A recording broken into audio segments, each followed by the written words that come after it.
Yes, Spurs fans, welcome back to the Irish Hotspur. It is the London Derby day against Chelsea. We are hosting them, and let's hope that we can get this monkey off our back when it comes to this team. It's been a while since we picked up a result. I believe the last time might even been like post Conte. It was that Oliver Skip, absolute Yeah. rocket from outside the box. I forget if it was Stellini or Conte that was still in charge at the time, but it's been a while since Spurs have gotten a result against this Chelsea side at home. We're up against Enzo Maresca. It is an opportunity to continue to climb higher and higher up that table. It looks like the Premier League is again very unpredictable at this moment in time. So maybe we'll pick up a win here and restore some faith, restore some confidence in the Spurs fan base, especially after exiting the cup. I think we could all use a win here tonight, and then I think all will be forgiven and we'll be in very, very good spirits and good moods.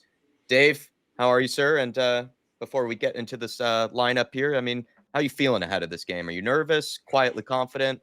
What do you make of the mood around maybe the Spurs fan base? Because unfortunately, I was very unprofessional and I slept in and I was missing the pre-match buildup. So what's the mood? What's the tone of the Spurs fan base going into this?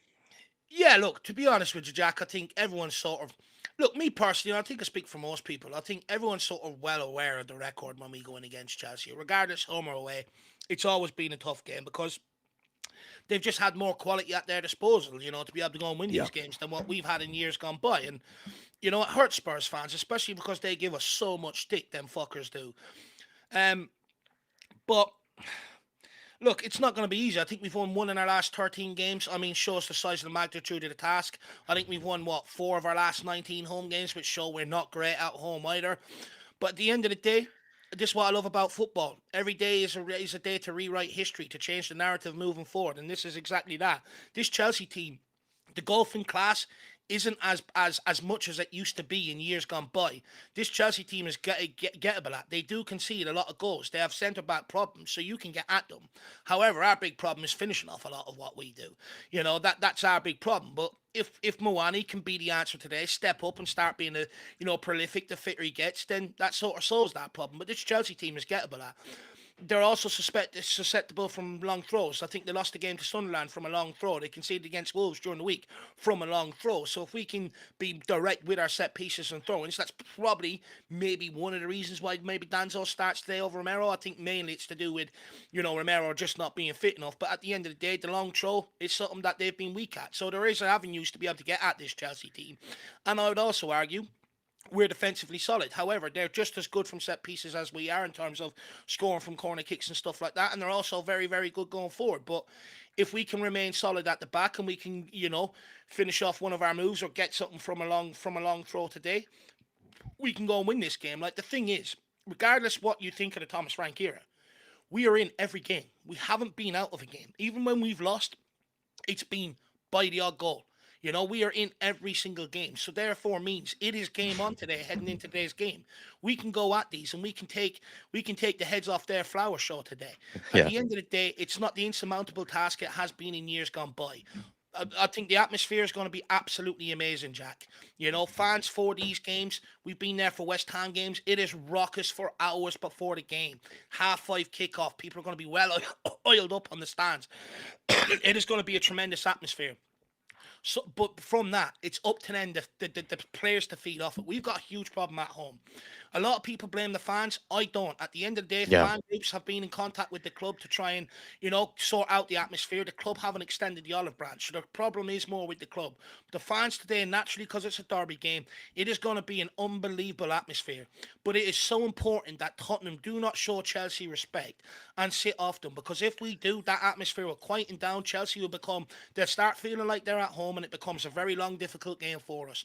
We need to show them no respect and go fucking at them full throttle. Go and try and turn over the ball. Don't allow them to get comfortable in possession. I think Papa Massar and Bergvall in there, two players that have provided a lot of energy that can go after people, turn ball over. So I want to see Tottenham be brave today. Don't fucking sit back. Go at them. Use that atmosphere to your advantage today. Yeah, 100%. I think it's about being a winning team. I think it's about giving the fans that reason, that confidence to believe that, this is a fortress. It's not really down to the fans every single time to somehow get the most out of the players. I think it's about the players delivering, and then the fans will sort of give you that extra inch. They'll give you that extra 5, 10% because they feed off of your performances. They feed off of your results. I completely agree with you there. Lastly, as well, Jack, I want to also highlight the importance that even if we don't win it today, just do not lose it. They are 3 points behind us, and they're sitting in 11th. We're sitting Yeah. in, I think, third. Is it third right now? Yeah. Third. They're sitting 11th. There's 3 points between us. We've also got Man United coming up. We've also got Arsenal away coming up. We've also got Newcastle away coming up. Traditionally, fixtures we found tough. If we can snatch something from today's game, you keep that point barrier between us and Chelsea, between us and Liverpool moving forward, which means then there is room for leeway within the fixtures coming up because we're not going to win every single one of them.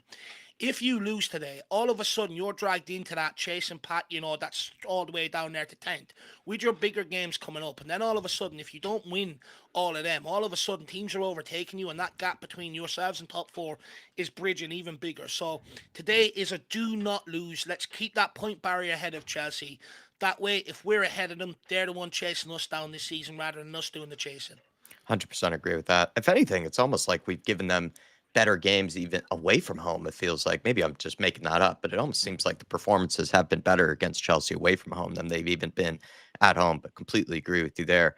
Let's hope we can pick up a win today and, like you say, keep them further away from us in that Premier League table. And it is funny that you mentioned that. I never really thought about that under Thomas Frank. Technically, I guess we haven't been pumped yet by a team, so I guess that's a slight positive in general. So it's actually a very funny way to look at things, Dave. I actually never thought about that before. Let's read aloud to you guys the lineup. I'll give you my quick analysis of it. I'm sure Dave was able to talk to you guys earlier about it, but of course, like I said, very unprofessional of me. Woke up far too late, and so I'm just kind of waking things up here and getting my situation or get my head situated to this whole game and scenario. But we have Vicario in goals. Looks like it's going to be Pedro Porro and Jed Spence. I did think that was going to happen, but what I am surprised by is no Romero tonight. I guess Romero maybe just isn't fit enough. He did, Thomas Frank, he's actually a bit sly. He's a bit secretive, it seems like, about the availability of players. He's very vague when you watch his press conferences. He kind of says, yep, we could go with a back five. Yep, we could use Romero. Yeah, we could use Udogi. Like, he doesn't really sort of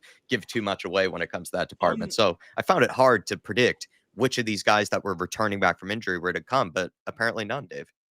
Well, I think on Romero and Udogi, I think it's one you have to weigh up, right? We've got Chelsea today, yes, but we've also got Man United, Liverpool, Newcastle, Arsenal, all still to come. This month, PSG. It's a very, very good, difficult month this month. It's going to be a long month. So it's one of them. If they're not 100% fit, you don't throw them in. I think you've got to try and play the long game, hoping that they're available for more of the bigger games rather than just one today.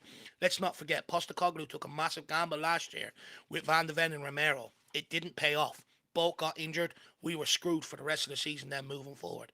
So I think Thomas Frank has probably assessed both of them. Not quite ready. There's no need. We've got bigger games coming up where we are going to need you. At the end of the day, we've got a lot of injuries. He can't take risks right now with players that are maybe half fit. Yeah, no, you need guys that are up for the battle or up for the contest and just know that they can put in 200% effort for this game, not even just regular, full effort. This is a derby for crying out loud. Absolutely right.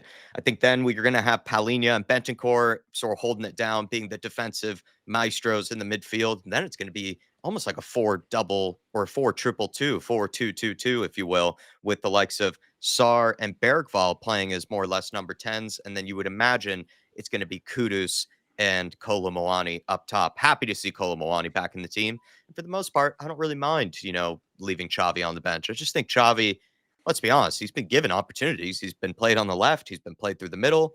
I think he started games at times very shaky and nervous. He kind of grows into the game eventually for the most part. But let's be frank, he's not really, no pun intended, but he's not really shown, that number 10 like ability, in games. Like, I think you do get at the minute until he adjusts, until he eventually adapts. I think you do get more from Bergvall and Sarr. I think they I think. can score goals, they can create, they can work Mm, hard off of the ball, they can track back, they can break up play. If we're going to press, which I hope we do to a degree because we are playing at home, I'm not saying we need to go full Jurgen Klopp or anything, but you would like to hope that we're not going to just sit back for the whole game and sit in our own half. If we are going to engage them a bit higher up the pitch, having Sarr and Bergvall on the team is a good option, maybe instead of someone like Xavi. Not saying Xavi doesn't work hard, but we just know the chances of winning the ball back maybe are a bit better with Bergvall mm. and Sarr in terms of battling, in terms of going for loose balls, second balls in the midfield, and then Kudus and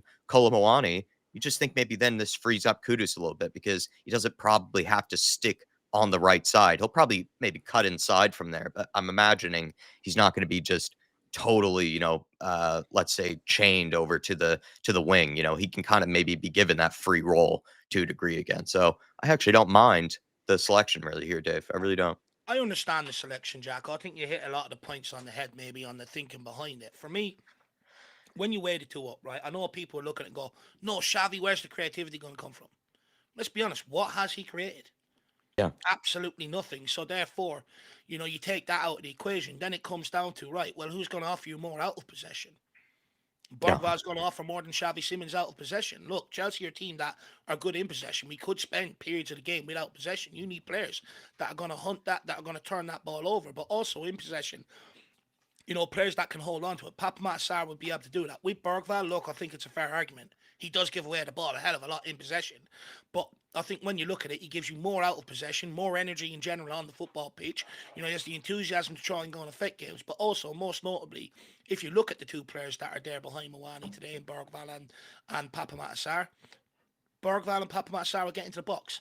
yeah. Xavi Simons doesn't really get into the box for crosses, which means then when the ball's coming in, your striker's in there competing with 2, 3 guys.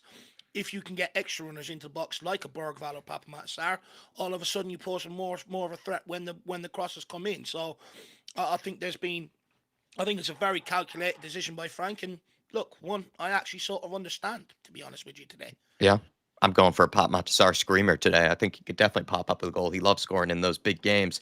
Even Vim Fuego just later in the chat just saying he's no understudy for matters at the minute, which is a bit concerning, with Xavi Simons. That's what I kind of mean. It's like I think he's been given plenty of opportunities to show that he is that maverick like number 10 for us because I think a bit of the issue in the team at the minute is that we're so reliant on someone like Kudus to create, score goals, sort of just do everything.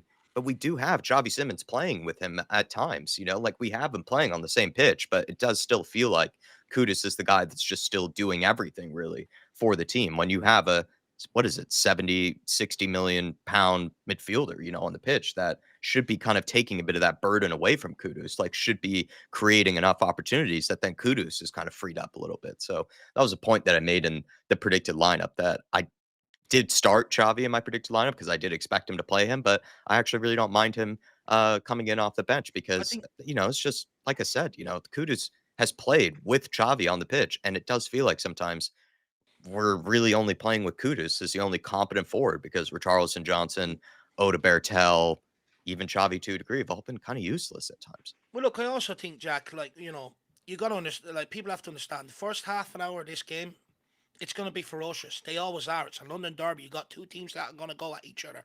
They're going to throw fucking tackles in left, right, and centre. Physicality is not Xavi Simons' games. It's the reason why he's struggling to adapt to the Premier League. It'd be unjust to throw him in this environment today in the first half, in my opinion, because you're not actually putting him in a situation where the guy's going to thrive. First half an hour is all about the battle and trying to come out on top of that battle. Sort of making your opponent sort of surrender a little bit. If you need 11 guys to dig in, well, then I understand why Xavi Simons is on the bench. So like I Yeah. said, I actually sort of justify that call. I think it's the right call to make. First half an hour is going to be ferocious. Physicality ain't his game. So all of a sudden you're into a round where you are, dude, where you get with Johnson, you're carrying a player when that battle's going on. You can't afford to do that. Completely agree. And really agreed with Vim Fuego's comment there on that. I think you summed it up very well. Chunky Cheeks just want to get to this because he's been very patient. Big up, lads. New Big up. formation tonight. I think we've gone with like a version of a 4-2-2-2 before. It might have even been against Newcastle. It was kind of like that to an extent. There might have been another game, like maybe even the Everton out of possession Everton on out that of occasion. possession. That's a good call from Dave. And I think maybe there was another game, but this is, I guess, the tactical flexibility that we do like, I guess, about Thomas Frank, and that was kind of what was touted about him when he was first coming into the job, that he's not afraid to change the formation. He's not afraid to change the shape. Sometimes, like Dave just mentioned there, in possession, we're a different shape. Out of possession, we're a different Yeah. shape. So this is kind of what it's all about, Chunky Cheeks. And thank you It's really for the support, and one of the best names in the business, by the way. So hopefully mm, you're enjoying yourself, and hopefully you pick up a win today. And then Dark Sun G, who's also been very patient. Good to have you back with us, Dark Sun G. big up, man. Hopefully everything's all right, my friend. Saying, come on, you Spurs. Hopefully we beat the Blues and they get a red again. Yeah, that's actually right. This team has, for whatever reason, just not been able to stay away from these red cards. Even Liam Delap just had an absolute head loss. It's nice to know that he's not going to be available for this game. Like, he could have had 3 red cards in the game I saw against Wolves from the highlights. So I don't know what it is, but yeah, this Chelsea team, they are a fair bit undisciplined. So it would be nice to have Romero, because you imagine, Dave, someone like Romero could maybe, spice things up a little bit, maybe entice a red card from the Chelsea players. But there's a chance that they might antagonize us. So I guess we also have to be sort of aware that they are a team that, for whatever reason, tend to lose their heads a little bit. So it's up to us to, I guess, not lose our heads, but be aware of that, this is a team that might poke and prod at us, but hopefully the referees are on their game tonight and show them another red card. Well, look, it's one of them. I think when you look at today's referee, I think it's Jared Gillett. He's given Tottenham more cards than he's given any other team in these games in charge in the Premier League. Jeez. This guy is pulling them out at will when it comes to Tottenham players.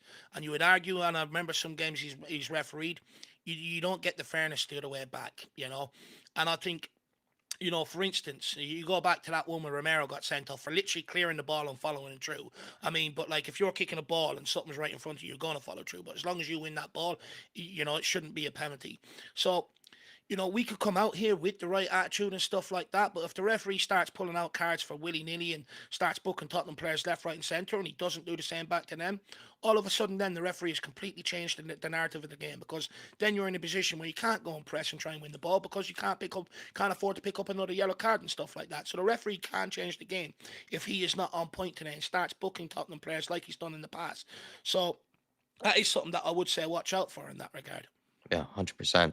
Now let's get to some of the people in the house. Thank you guys for being very patient. Thank you guys for joining us on this match day. Thanks for picking us as your watch along companions. Hopefully we pick up a win and we get to celebrate together, and Dave can go shopping over in the West End.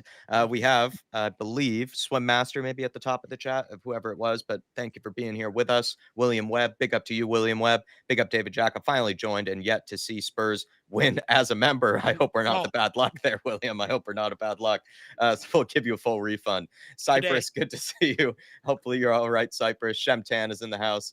Jack, and Dave. A win takes us up to second till tomorrow. We really need a good performance, but if I'm afraid Frank is playing not to lose rather than playing to win with this lineup. I mean, Dave was being kind by saying, he's gone for a lineup that is looking to battle, is looking to contest in the first 30, 45 minutes, right? And then maybe bring on more attacking options in the second half. I personally don't mind it. It seems like in these derbies, especially, it's kind of maybe the right way to go about it. It's not like it's going to be a game where it's going to be super tactical or intricate or anything like that. It is just kind of about winning balls in midfield, causing good turnovers, capitalizing on mistakes, transitions, that type of thing. And it's good to have legs in the team when you have Bergvall and Sarr. And this is the thing, too. Like, I think Sarr is an absolute must for this game. Bergvall maybe, great player, but maybe, I wouldn't say as crucial, but I don't think Xavi Simons has made a real claim to the team there, Shemtan, to be perfectly Mm. honest. And Odebear is only just coming back from injury. We know Johnson, don't even have to speak on him, with the last game or anything. So in a way, it's almost like kind of the lineup picked itself to a degree, you could say, Shemtan. It's not like he has a ton of guys that are ripping up trees or anything to get into this lineup, I at this I see moment what in time. Shem is saying. I think there also has to be an understanding with just the nature of the way Thomas Frank is and the club that he's managed beforehand. Naturally, he is going to set this team up not to lose. Yeah, it's You how he's know, wired. it's the way he sort of sees the game and stuff like that. But for me, where I really felt he really didn't give a shit about the Newcastle one is because he didn't play any forward player that would have given us a chance to win in that game. And look, of course, there's no guarantee we would have won with Moani, one of Moani or Kudos starting, but I think it gives you a better chance. And that's for me where he let me down at the weekend. But in general, I think you sort of have to get your head around that. The structure is set up not to lose. because we're not great going forward, which means then it keeps us in the game so that even if we do create 15, it still gives us a chance to take one and try and go and win that game. And I just think that's where we're at as a team right now. And that's why I say to people, don't come into games expecting Tottenham to go and win by 3 or 4 and, play teams off the park and be sexy. We're just not at that stage yet. Yeah. We're sort of, until we get better players back. I think right now many people are going, well, it's down to the quality of player. I think once these players come back and some of these 4 players are settled in the team and it's still the same, then I think it is fair to ask more questions around Thomas Frank and can he put more of a setup out there or more in terms of his tactics and the way he sets up to try and go and win games. But I'd argue, I think when things have gotten a bit stale, that's why you're seeing us be a different formation now. The last couple of games out of possession than what we are in possession. Out of possession we defend the back 4. In possession we go into a back 3. Spence then becomes a winger along with Kudus, Mawani up front, and the two Sarr, and then that becomes number 10. So I do think he is trying to find ways around it. And to be fair, it's something Postecoglou didn't try and do. It's the same formation every week. Didn't want to know about set pieces. And these are things that Frank are trying to do to try and help us win the game. But look, at the end of the day, he's played Mawani and Kudus, so I can't complain about the lineup. I feel like we have a better chance of winning when they're starting. 100%. Thank you, Queen Ellie, for being here with us. Really appreciate you. David Quinn as well. Simon Coley, Ribsy, good to see you, Ribsy. How is everything, my friend? William Webb, DJ Samuel, big up to you, DJ Samuel. Hopefully everything's all right with you, my friend. Vim Fuego's in the house, like I said earlier. He had some great comments there. DB, afternoon, here we go. Get locked in here. DB, get the beers ready, sir. Get them ready. Get strapped in, sir. Hopefully everything's all right with you. We have Tyler in the house saying, Jack finally woke up. Seriously, man, absolute red card on my behalf there. Big up to you, Tyler. Hopefully you're doing well this weekend, my friend. Yeah. Alpesh Patel's in the house as well. Evening, Dave and Jack, ready for kickoff in my seat. Big up to you. Looks like you're at the game, Alpesh. Thanks for joining us. Really appreciate that, my man. Hopefully everything's all right with you. Yeah, where are you sitting? Great question from Dave. If you are still listening, minutes away from kickoff, that's amazing that you even get the reception. Maybe the Wi-Fi is pretty good over in the Tottenham Hotspur Stadium. Stevie Fraser, big up, lads. We hate Arsenal because we're Tottenham. We hate Chelsea because we're just humans. Come on, you effing Spurs. Big up to you, Stevie. That's a great way to put it. King Hoddle saying, it's funny how with all the injuries we still have and with Chelsea having spent $1 billion, our bench today is actually stronger than theirs. Wow, very kind way to look at it, King Hoddle. I'll take a look at their lineup in just a second. I'll maybe confirm that with you. Laren Deb, big up to you, Laren. Hopefully everything's all right with you. Saying Cole Palmer's not playing today. I am very happy he's not playing today, to be honest. Like he is, I felt like, he's far too many times, absolutely just run rings around us. I remember that whatever game it was a good game. It was an exciting game. It was that 3-2 or that 3-1, whatever it was, under Ange last season, I think it was at our own place. I think Radu Dragic was in the team. And Destiny Udogie, I remember, just was struggling. There was that one goal that they scored where I think Cole Palmer must have spun past like 4 or 5 of our players and they just couldn't get the ball off of them. He's just one of those guys that just maybe in true Chelsea fashion, just really turns up, against us for whatever reason. It's just one of those kind of brats in the team that just seems to step up his own game against Spurs. I remember Nicholas Jackson was kind of the same way. Just he was a terrible player, but whenever he would come up against Spurs, all of a sudden, he had the finishing boot, and everything. It's just one of those things and something you have to look out for. Like this Chelsea team, they know it's their big match. They know it's their, cup final in a way. This is their big game. For us, it's a derby, but it's not like maybe the North London derby, but it still is, one that definitely has some spice and we know has some real intensity to it. So hopefully the players can finally, give us something because it feels like it's always been Chelsea every time in the past few years. So that's another thing to consider for sure. Fat Tony saying, pick up everyone. We need a good performance today. Don't want the knives out in the chat like last game. Listen, man, the knives are going to come out when the knives are going to come out, but let's hope that it's going to be butterflies, rainbows, and flowers after the game. It's going to be a Tottenham flower show after the game. One thing I've learned straight after a game, emotions are high. Emotional. Everyone's emotional. You lose today, everyone's going to be angry. It's Chelsea. No one likes losing to Chelsea. Hopefully, calm heads prevail the next day. Yeah, I think that's right, Dave. I mean, it's just the nature of sport as well, especially when we feel as passionate as we do, I'll about be this. If we lose today, but tomorrow, clear ahead, you'd probably come back with better analysis. And shit, yeah. Yeah, Dave's a philosopher the next day. On the day of, he's more just like everybody else. Artist T, Delap has always been dirty, even before Ipswich Town. Didn't really know that, actually, Artist T. Thanks for catching me on that. I mean, I did find that, like, it was that initial challenge that he put on against whatever Wolves defender. You're like, gee, that's a bit dodgy. And then, like, what was it, 5, 10 minutes later? I was watching the highlights. I didn't watch the game. Gave him like a huge elbow. Like, it was just crazy, Artist G. It's just crazy. Absolute head loss. Then Adrian Chia, pick up lads. Chelsea not looking exactly rock solid. Let's smash them Blues Yeah. and rack up some home wins. Come on, you Spurs. Big up, Come on. Adrian. Hopefully you're keeping well. And thanks for being here with us. We're about to get kicked off. So everybody do get synced up with us if you can, and really appreciate all the support. Thanks for all the love, everybody. Good to have you here with us. Hopefully everybody's keeping okay. Got some beers next to you. Got a nice breakfast in. And yeah. I know what Romero has next to him. He's got half of Cucurella's hair. Yeah, he's got bone marrow of Chelsea players. Come on, let's fucking Gonna put him in an Argentinian barbecue. He's gonna put Cucurella in a barbecue. Underway. Come on, everybody. Let's go. Spurs. Oh, and the Spurs go marching in. Come on, win that. Let's go, Mickey. Oh, ball all the way back to Vicario. Thank God it's him today and not Kinski. Thank God he's returned in time today. Fair point. If Kinski's in goals, you're just telling your players anywhere within distance, shoot on the fucker. Tottenham tried to go down the right hand side. That's a throw in. He's just play acting, ref. Book him up. He's being a prick. Book him. Come on, absolute massive game today. We win. We're 6 points ahead of them, which keeps us on track for top 4. You lose, all of a sudden you're dragged into a battle you don't really want to be dragged into. So important we win today. Ray Hill says, hope Dave is in better form today. To be honest with you, Ray, I actually don't feel great. Anyone that knows, I've had a severe psoriasis condition for years. One of the worst in Ireland. I was covered head to toe. Couldn't do nothing. No quality of life, So I'm on injections for that, basically. And, they lower your immune, cause all problems. But the reality is, it helps you have better skin and stuff like that. So it's well worth it in the long run. So I'm actually not feeling great today. However, like I said, I do have the ability to be able to put a game behind me and move on to the next game and deal with this one in isolation today. So I'm in a bit better form today, I suppose. Yeah, you sound like it. Still stand what I said after the Newcastle game in terms of rotation. Some of the rotation, not starting one of Mawani and Kudos. But I'm in better form.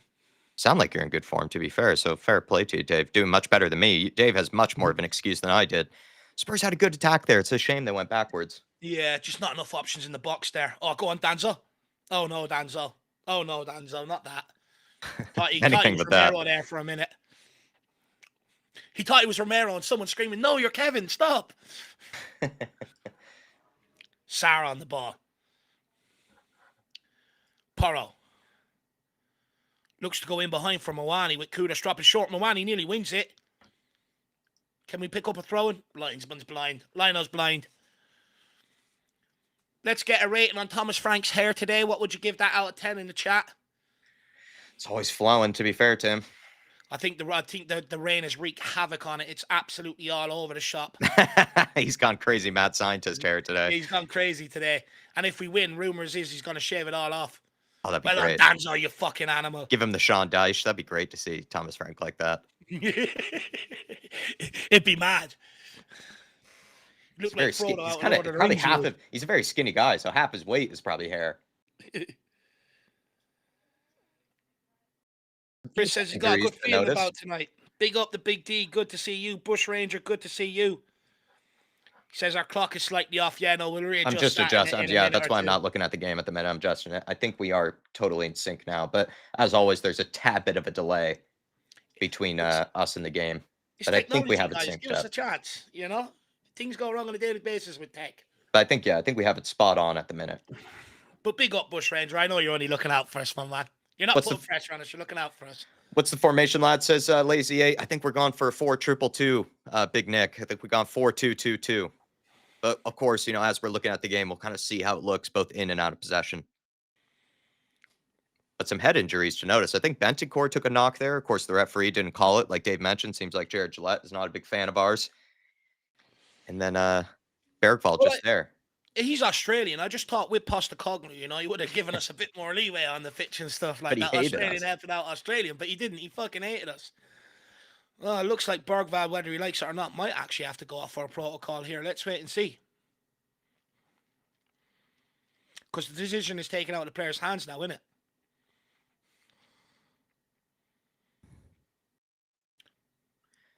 Bergvall just wants to get away from the doctor and get on with it, and the doctor Yeah, wants seriously. to do the check.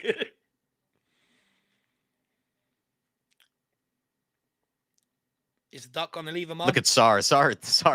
We all know Sar he's- is going to be a future doctor, right? You know, he's like staring into his eyes. I think Bergvall's going to have to come off here. It's looking like he's not happy whatsoever. I think they're making a decision to take him off here. I didn't get to see it, Dave. Was it a real bad knock? I didn't really see, to be honest. The ball hit him for F's sake, says Leighton. Leighton's like, game's gone. He doesn't look happy. Let's see what happens here. Reece James asking, is he okay? That's fair. Fair play. Oh, the tactical pad comes out. It's already out. We're going to start having tactical pad bingo on match days. You know, what minute you think it's going to come out? Is there like, you know, they do bets on like everything now. I wonder if they do bets on Thomas Frank when the tactical pad first comes out. There's some company out there taking them in. You know, like what's the Super Bowl song going to be? You know, what's when Thomas betting ring between Spurs fans, you know, behind illegal betting. When's Frank someone in the stadium's like, you owe me a $5. When we go to the stadium, that's what we'll do. Loser has to get the round. That's hilarious. Spurs playing with 10 men at the minute. Got to hold strong here. Referee is already doing his best to hurt us. Got to sit in till we know what's going on with Bergvall. Don't let referee has to help us out defensively. Oh, well done. Who's that? I think it's Sar. Yeah, well done, Sar. Bergvall looking to get back on. Is he staying on, or Frank's asking the team doctors here what's going on? Looks like he's giving an earful to the assistant referee. No, he's coming off. I think Frank just wants a quick decision. Bergvall has to go down the tunnel and do the protocol.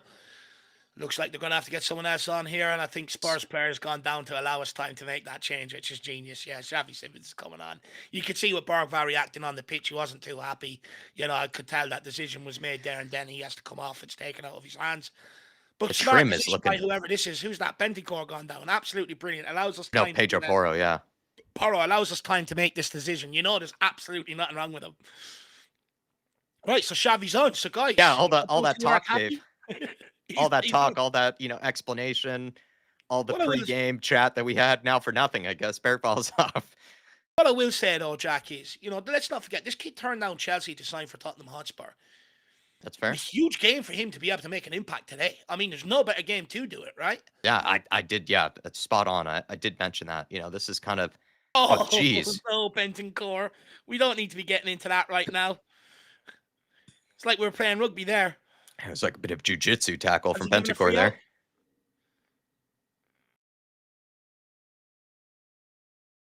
Well done, Yeesh. Bentancur.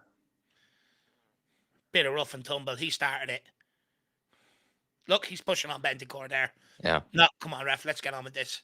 It's 50-50 to the matter. He's the referee blew the other way as well. That's great. No, Jared. It's not 50-50. It's our free out. The Chelsea curse continues, says Al Ben. Yeah, I mean, geez. The injuries against Chelsea. Tell me about it, Al. You'd like to you could take bets on that as well, like how many injuries are we going to have this game versus Chelsea. It's just crazy. Well, I think with Bergvall's case, it's only like 28 to 24, 48 hours, isn't it? He sort of can't train or something like that, I think, is the protocol.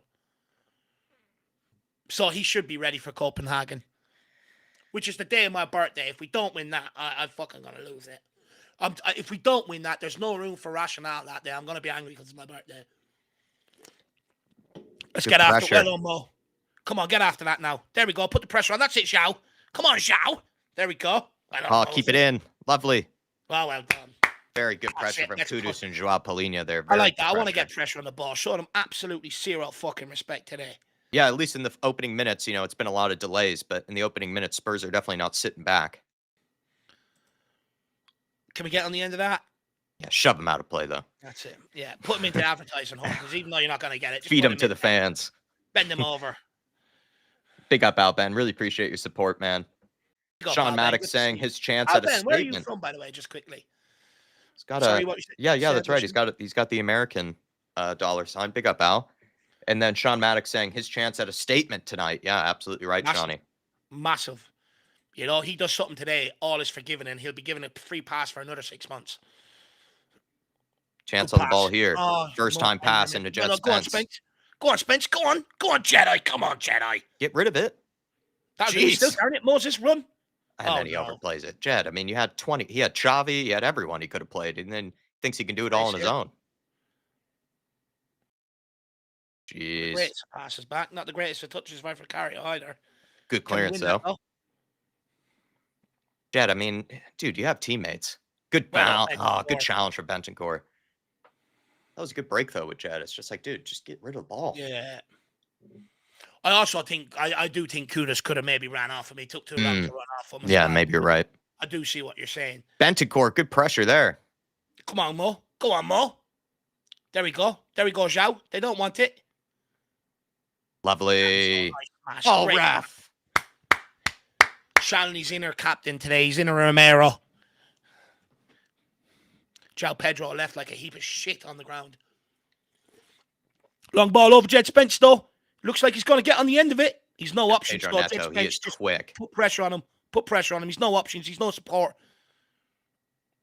Love it, Xavi. That's more like it, Simons. Come on. What is he complaining about? Let's defend this set piece now. He is quick, that Pedro Neto. He's rapid, isn't he? And Spence isn't the slowest, by the way. And he made Spence look like a slouch there. I actually think Pedro Neto was recorded at least last season or this season. He is actually literally one of the fastest players in the Premier League. Hopefully, you wouldn't think of him. I mean, he is quick, but I never thought he was that fast, which is impressive to me. Let's defend this, Spurs. Love to have him. Garnacho. Well, we could have signed him, right? Yeah. He was one of the guys everyone wanted. They wouldn't accept Ollie Skip and the fucking perfume bottle that we didn't want. Good block from Sarr there. Oh, Xavi, nice little touch there. Mo, get turned. Ref, we'll have a yellow. That's a breakaway. Can we get a yellow, please? Jared. Everyone's gotten the fresh trim today. Derby Day. Look, Sky Sports Day, right? Cameras on you. Yeah. You know, Jack, huh? Even Enzo Maresca got a nice shining. When they might get a modelling contract off the back of this, you never know. Yeah. B-Tech Pep standing there. Van der Ven. On to Danzo. Rhythm is a Danzo. On to Porro. Si, senor. He goes long. Can Moani get him? No, it's not even accurate. Fuck me.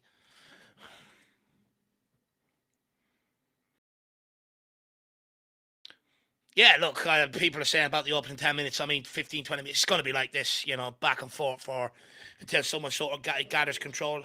To be fair, I mean, a good 5 minutes of it has been just nothing happening. Like Bergval and waiting for Bergval and playing with 10 men. So it doesn't even feel like the game has really got going yet. And Robinson saying we're playing with fire in our bellies. Yeah, for the start, to be fair. We're up for we don't look intimidated. We don't look intimidated. No. Yeah, we're not pulling out challenges, which is great to see. But shit like that from Vicario, it's not great ball, but it does enough. Spence, back to Vic. You got to go long. Oh, trying to play out. You're putting us in trouble here. Spence, right-footed down the line. Good ball. Kolmani battling there. It's clear Spence has no left foot there, isn't it? He goes outside the right boot there. Nice pass, though. Good clip down the line. But Vicario has to go longer there. He can't be putting us under pressure there. That's gone out, ref. That's gone out. Is the line on bribes? Lino had a late Halloween, looks like. He's half asleep.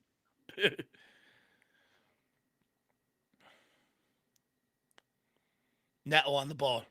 All right, stop that. Someone two-foot him. Look at these step overs. Who does he think he is? This is when you need Romero. We're dropped so deep here. That's it, Moani. That's it, Moani. Good now, pressure. Xavi, you go. Here we go. Now you go. Forced them all the way back there. Love that little bit of endeavour from Moani there. Forces them back. That's brilliant. And Joao Palhinha there. Love it. Oh, how are they getting out of that? That's good pressure. We forced them all the way back to the keeper. Let's get aggressive with them. They don't want it. They're too in the comfort zone with all their money. They don't want us to be aggressive. Love it, Mickey. Oh, Mickey. Oh, that is sexy from Mickey van der Ven. Xavi gives it away, though. Pedro, you have to engage. You got to deal with this. Do not let him shoot or cross, please. Well done. Now his hands behind his back. His hands behind his back. I think he went to the Eric Dyer School of Defending, to be honest with you. Yeah, Moani. Oh, geez, lads. Referee. Danzo, Danzo. Love it. Kevin. Mr. Home Alone. He gets there. His hands were at his side. His hands were at his back. What are they talking about? And it is, oh my God. He comes Chelsea, off they really are pathetic, aren't they? They really are pathetic complaining for something like that.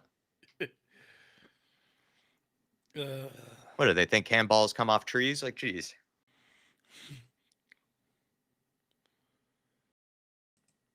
We just need to try and settle down on the ball if we can. You just kind of think, though, like...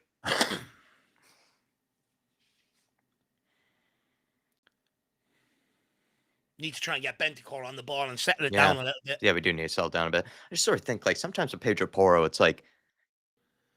he just gives sometimes the opposition winger a little too much respect.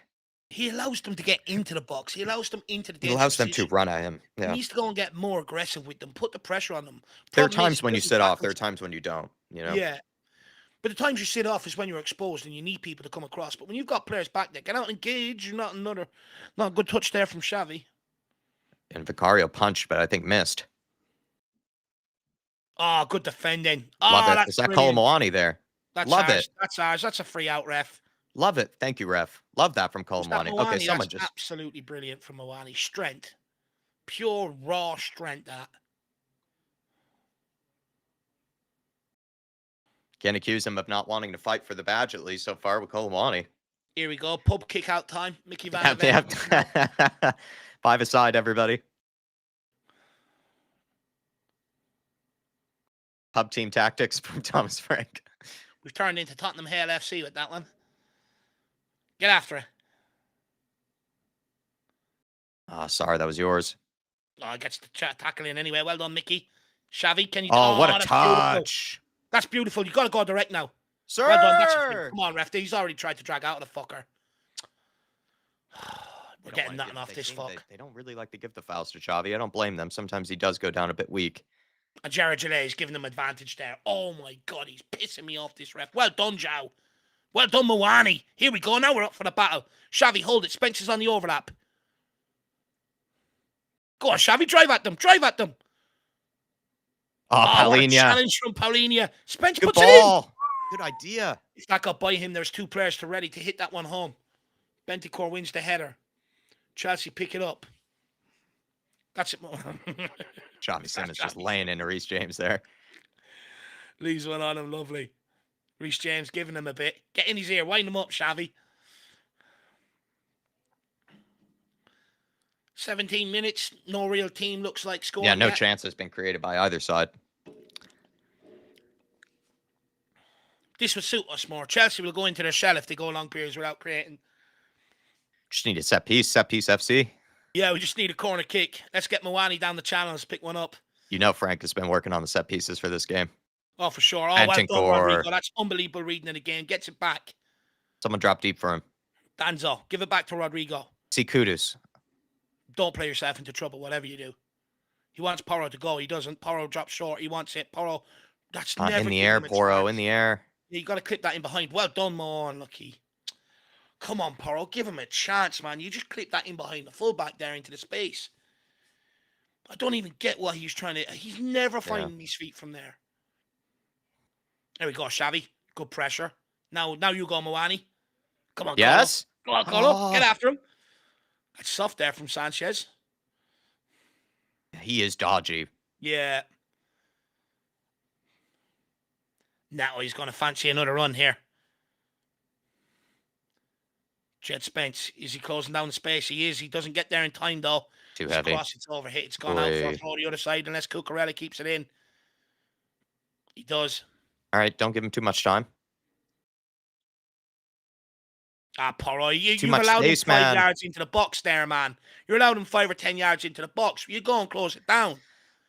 As soon as he starts approaching inside that box, that's got to be the line of engagement. It's like a middle school dance with Porro. He's not even getting close. We'll get to you now in 1 minute, Danny boy. Good to see you in the building. Weesh. Dan Coys with the milestone, 43 months. Welcome to the 40-month club, Dan. Very, very generous and also top guy, by the way, if you ever run into Dan Coys. Really nice guy. Yeah, he's a really nice guy. And he says, "Evening, Dave and Jack. The stats are against us for this fixture, but it's the hope each time we might just get a few points out of this. Come on, you Harris Army.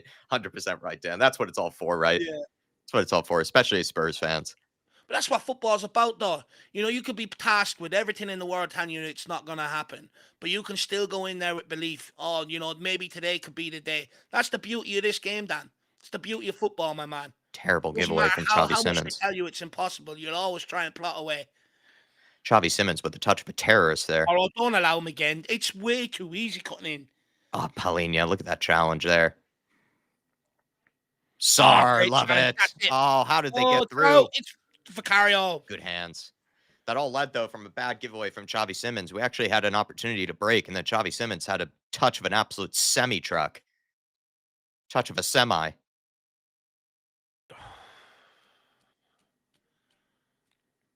Porro, you got to go down the line. There's no options. Good ball. Well done, Cole. Go on, Kudus. Fucking brilliant. We all know Cucurella is going to be pulling and grabbing him. Absolutely brilliant from Mo. Brilliant there. Takes all the pressure off us single-handedly. Spence. Oh, go on, Spence. Go on. Foot race, kid. Unlucky. Oh, way. Set piece. Come on. Come on, everybody. Get hyped. Set piece time. We need to do get the your set piece Icelandic. goggles on. We need to do the Icelandic one where you just start off with that. Ooh. Ooh. Ooh. Ooh. Ooh. Come on, let's get a good delivery here. That's one thing we're very good at. Nicholas Walker says, I don't like Johnson as he offers nothing to the ball, but no one else offers anything off it. Johnson doesn't either. He doesn't want to. He never drops short looking for that ball. Yeah, Kudus works harder than him, and Kudus has 40,000 times the skill and technical ability of Johnson. That's what makes Johnson frustrating. It's that he could be like a Dirk Kuyt or something, right? Where at least he works hard. You know, he runs for the team, but maybe he's not the most technical of players, but he runs like he's a prima donna. He's also not playing today because he done nothing with his minutes the other day. Yeah, he had 2 games in a row. Come on, Paro. Good delivery here. Let's get this spot on here. Give us a chance. It's not a bad ball. Oh, right on top of the goalkeeper. Looked like that one was nearly heading in near post. He gets a second delivery. It's not a great Another one. set piece. Come on, way. Come on, let's keep them penned in. Let's go, Spurs. Let's keep them getting penned them in. set pieces, boys. He went for goal there, I think, Paro. Let's get kudos on this delivery now, this side. Again, if Porro could get more accuracy towards the back post, he had 3 Spurs players there. He put it in the area, there was only 1 Chelsea player. Everyone lining up at the back post again. The Thomas Frank train. They're all going to separate into their different carriages now. Ref, they're blocking Bentancur again. Can we get a handle of this? Oh! Ref, move out his way, you knob! Looked like he had opportunity to line up a shot there. Oh, what is that, Xavi? Referee never really got out his way, though, to allow the swing. Oh, there we go. Spence, Xavi, get your head up. Get it in. Good ball. Not a bad ball. It's not a bad ball. Sanchez comes and he takes it. Good read by Sanchez. Yeah. Took a gamble. If he didn't get there, they were in all sorts of trouble. Yeah, Danzo was free.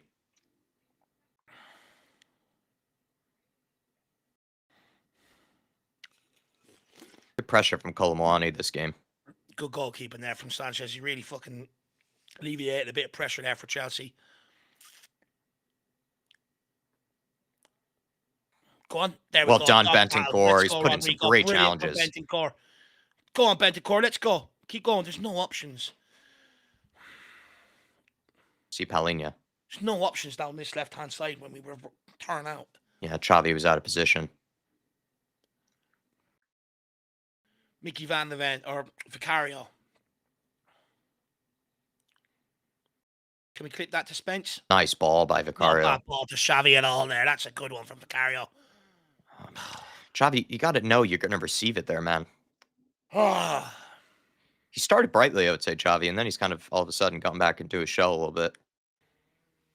At least he had, what I mean by that is being generous, but his first touch when he first came on actually wasn't half bad, and now he's sort of hiding. Unlucky. Yeah, he's sort of been a bit sloppy the last couple of minutes, especially with the ball at his feet.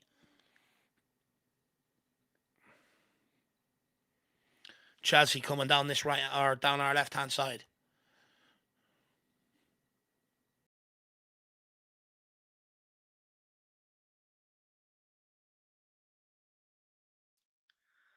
Cucurella. Down the line for Porro's got Garnacho. done. Porro's got done. Porro's got done. What a Well leg done, by Danzo. Danzo. Bentancur Oh, to mop lovely it from up then. That's Bentancur. beautiful. Sar. Palinha, very nice. Go on, Mo. Unlucky. Xavi, Bentancur. Sar. Oh, sir! I like that from Sar. He took responsibility there. How's That's that not a fucking foul? brilliant. That looked naughty. Oh, that's a poor giveaway from Mickey Van der Ven. Is that not a I'd foul? like to look at that again. I do think he won the ball, though. I'd like to look at it again. Maybe he did. Sorry. If he didn't, then that's definitely a booking. But I like that from Sar. He took responsibility there with 3 players around them. It's been a bit of a nothing game. Yeah, no one has created anything. If anything, it's been Garnacho really is the only one that's offered any threat. Garnacho, there does look like something he can get off Porro here today. Porro needs to start engaging him a bit more. Stop being so scared.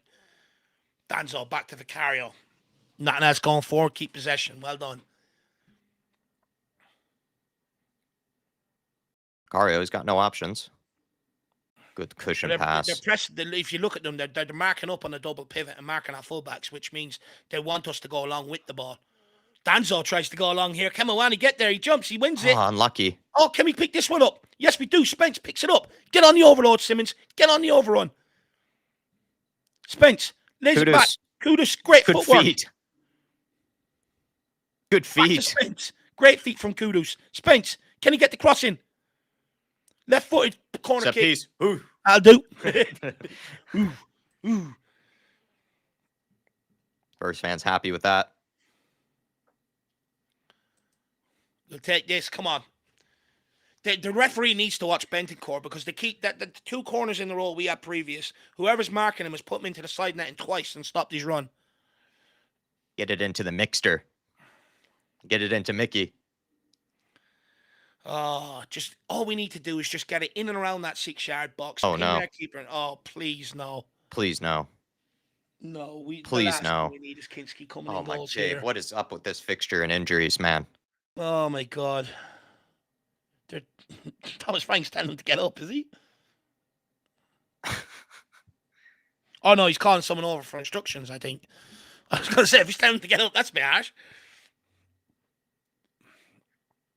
Lucas Bergvall seems to be okay enough to sit on the bench.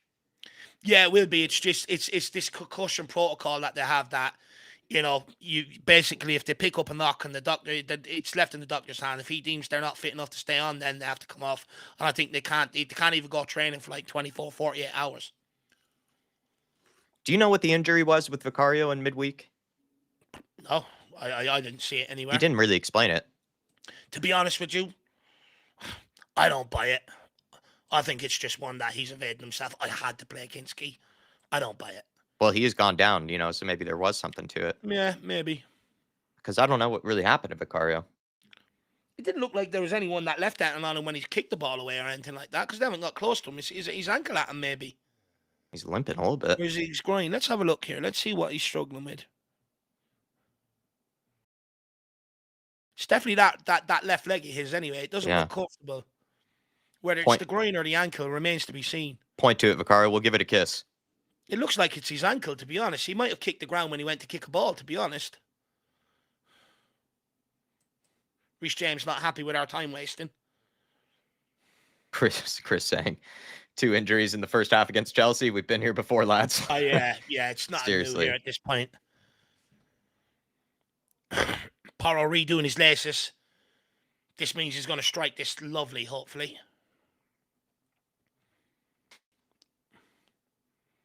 Hopefully the boot's that tight, he's going to wrap his foot around it and deliver a beauty. Big up, Steve D. Big up, Steve D. Get it on top. Good delivery. No one He just didn't jump. There. Get out the corner. Throw in. Danzo. Come on, Danzo. Let's get the soundboard out. I'm ready. Get those arms ready, Danzo. Let's get the bum sound out. Well, Chelsea have been susceptible from long throws in recent games. They lost the game to Sunderland through a long throw. That's right. Conceded against Wolves. So let's see if we can go and fucking score here. No, don't short. No, come on. The whole reason why you're there is to go long. This is what we want. Let's go, Danzo. 1, 2, and a 3. Let's hoist it. If the lino gets out his way and allows him to take the fucking throw in. What? What's going What on are we here? watching here?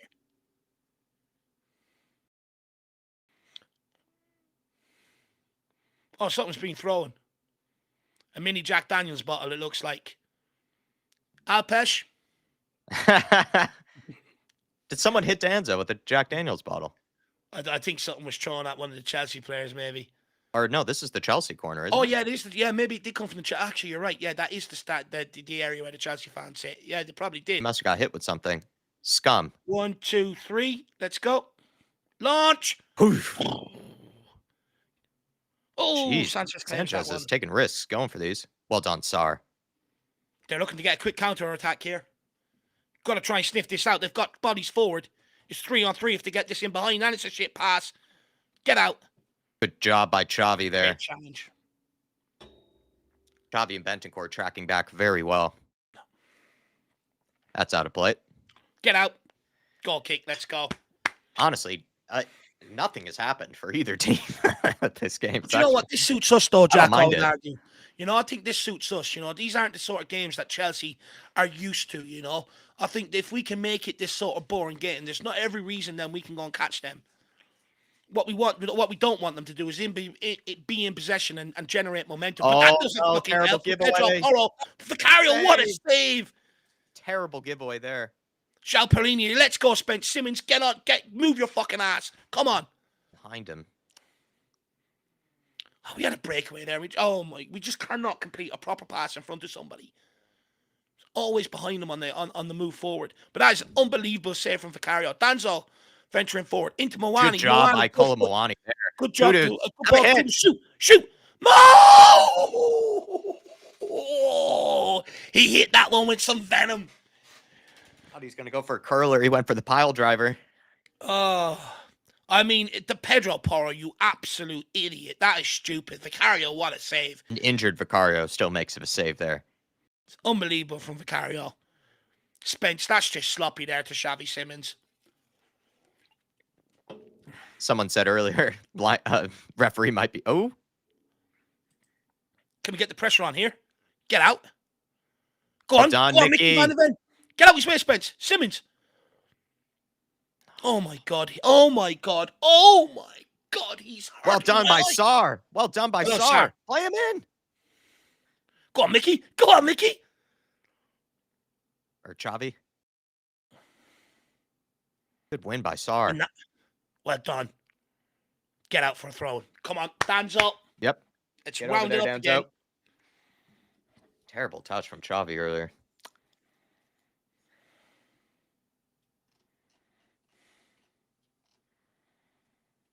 Everyone listen to Emily, by the way. Please smash the like button for us if you can. Everyone's going mad about Xavi Simmons. I just checked the comments there. Yeah, I mean, his touches at times have been a bit Musa Sissoko-esque. Win that. There we go. Ah, nothing in that. Ref, he's gone down. He's gone down like a sack of shit. That's not our problem.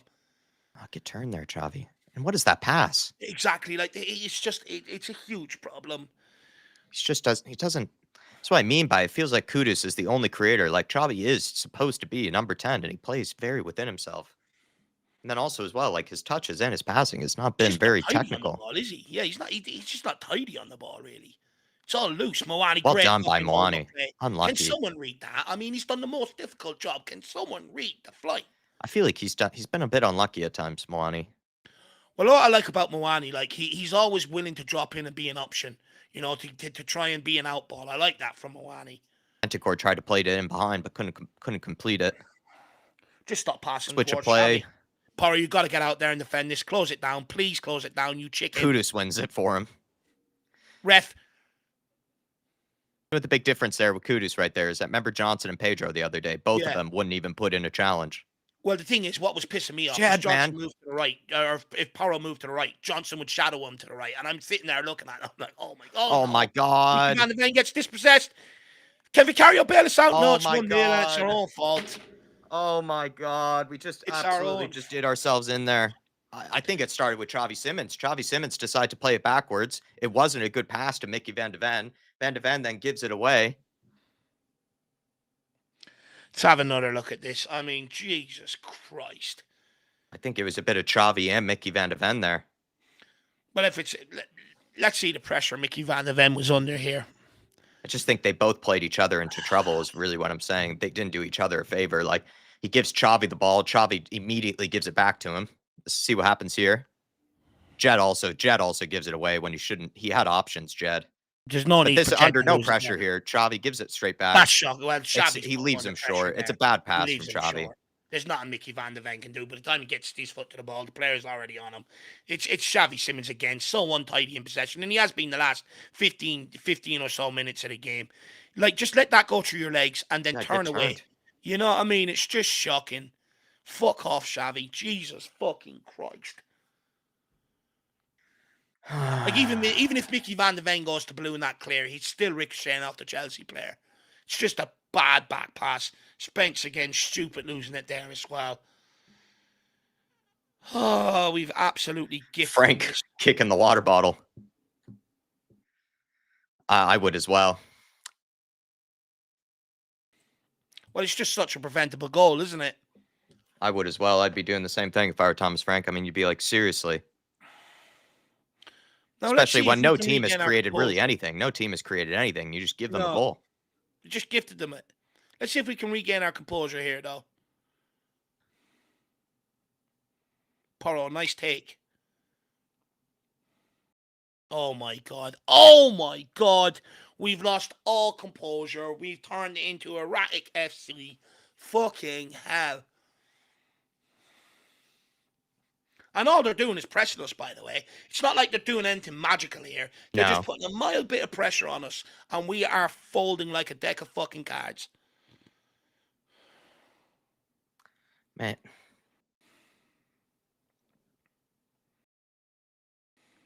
Comedy errors. There, you're spot on, Cool Sexy Football.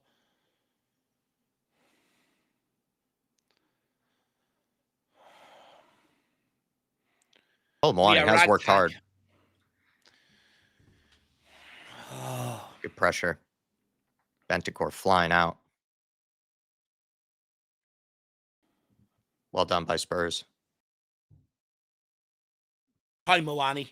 Come on, Colo. Good job. On, Colo. Good hold-up play. Can Spence get there again? It's not a great pass. Get turned now, Xavi. That's what he should have done earlier. Now make up, atone for your error, Xavi. Please atone for your error. Play forward. Thank you. Into Moani. That's a free ref. That's got to be a yellow. Punch him in the head, Moani.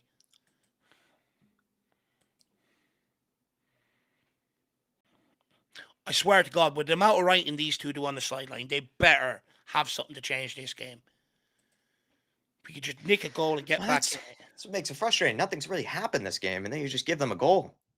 I know, but now you have to plot a way back into it, unfortunately. Yeah, exactly. It's one of them. It's just... the game looked like it was going to go into nil all at halftime. Not a lot of action either end, and then all of a sudden we just gift them the goal. And their other chance came off Porro being a clown on the other side as well. Porro with the delivery. It's overhit straight into the keeper's terrible free kick from Porro. Give the players a chance. Just give them a chance. It's another long throw over the top. Vicario got to deal with that. Well done. Good pass. Xavi, get your head up. Goes backwards. Fuck me. What is the point of buying number 10s to play backwards? I swear to God. He had options as well. Christ. Let's pass it backwards and try and play through the whole 11. Great fucking idea. Come on, Spurs. Good ball down the line. Great hold-up play again by Moani. Ends up getting dispossessed. Well done, Danzo. That's it, sir.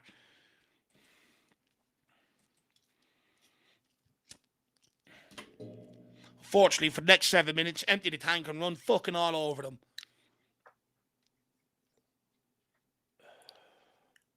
Win that, Jedi. Well done. Xavi, get there. Ref, that's a yellow. That's got to be a yellow. He's took him out mid-flight there, please. Please, ref, can we get a yellow card? He's absolutely assaulted him. Like, that's a takeout if I've ever seen one, ref. It's Reece James getting his it's out own of back. control. It is a bit out of control. King Hoddle says Maresca's game plan pressed them aggressively. Funny enough, Newcastle done the same thing to us.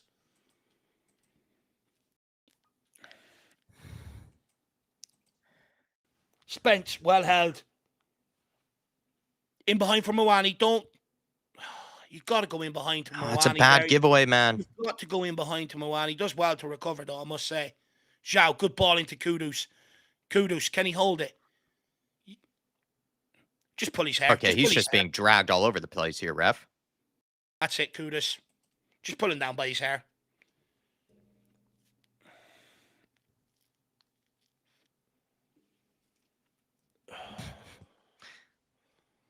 That lady in the stands wants to pull down Kukureya's hair. Yeah. Hopefully it's only his hair.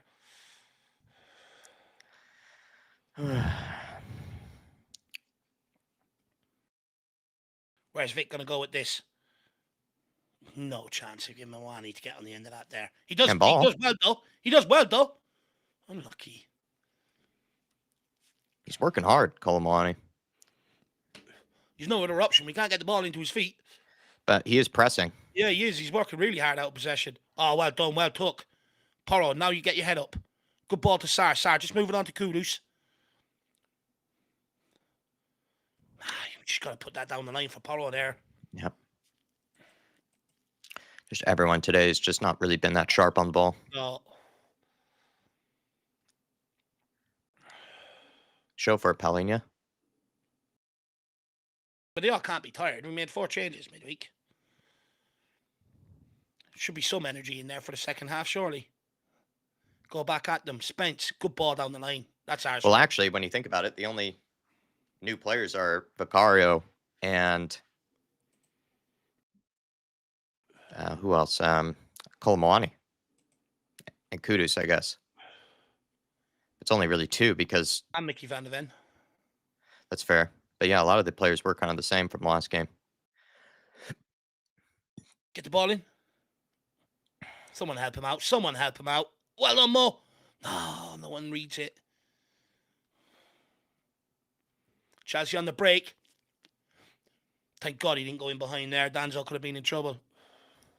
Porro up against Garnacho. Can he deal with it? Forces him backwards. That'll do. A lot of space here for Gusto and Neto.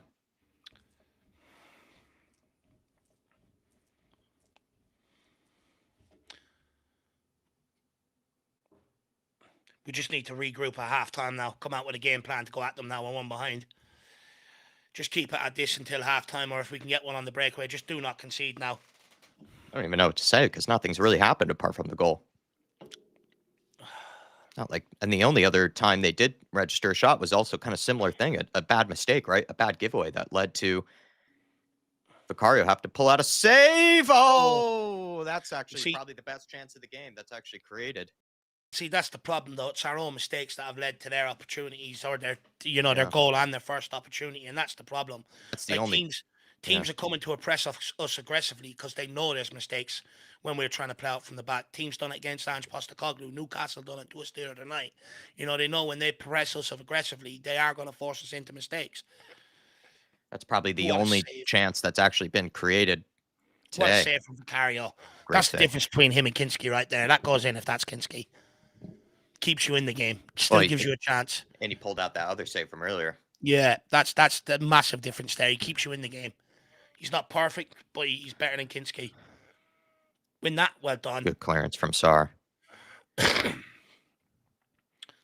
Chelsea have a long throw specialist. They're going to return the favour here. Let Vicario claim it and let us get an attack before half time. No. Well, you imagine, 5 minutes of injury time? You'd hope so, yeah. Well, Bergvall, he was down for a long time there, wasn't he? Vicario was down for a moment, so there should be at least 5. Oh, well done, Sar. Kudus into Moani. Good layoff to Kudus. Kudus breaking through here. Ref, that's got to be a yellow card this time. They keep pulling them down, How is man. it? How is he not called anything? Don't And you he's going dare. to blow that up. Oh, Yeah, fuck off, ref. Oh, he's testing my patience today. Gerard Gillet, see you next Tuesday, dickhead. How's he not called anything there? And then that one he blows up. I warned you about the referee coming into this game. I warned you. He's a knob. Certified. Come on, let's just get this to halftime now and let's regroup.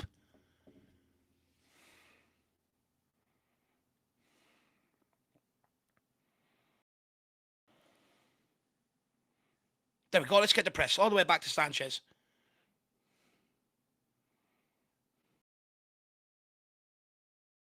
Well done. Well done. Let's break. Play forward, Xavi. Look forward. Don't you dare. Oh, my Lord. Dude, you had options as well, man. He just played down the line. Everything you had an option down out wide. And we're going all the way back to the goalkeeper now because of this kid. Fuck off, Xavi, dude. What's the point of pressing and trying to win the ball up high if we're just going backwards with it? He just only passes backwards. Someone show. I mean, again, they rave about Bentancur's pass map. Someone show me Xavi's pass map this game. Holy fuck. Oh, it's frustrating, Jack. He had acres. He had. Oh my! I'm actually incensed by that. He had 10 seconds on the ball. Oh my god, man, that's insane. Oh no.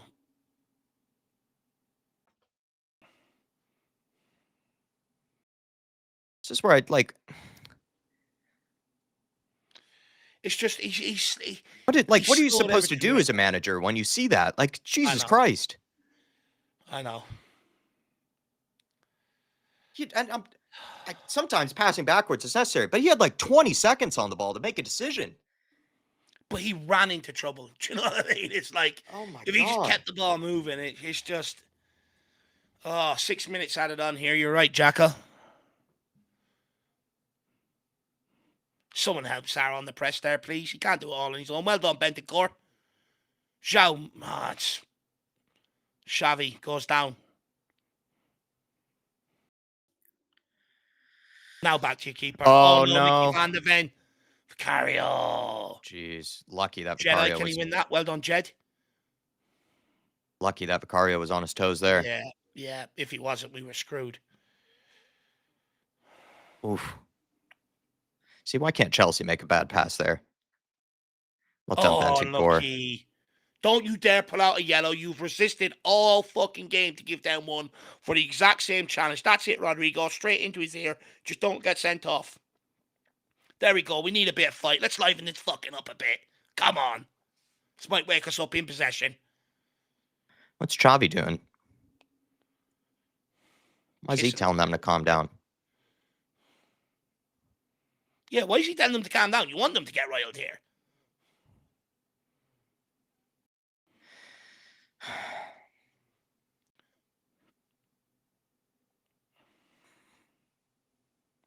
Oh, no. It's a bit naughty. It's very naughty from Bentancur. It's a bit late. That could be a red if they look at this. It's not that high up. It's late, though. It is late. Showing. Oh, please don't, ref. Please, please, please. Give us justice from the Romero one 2 years ago. Yellow, thank God. Ooh, we got away with that one.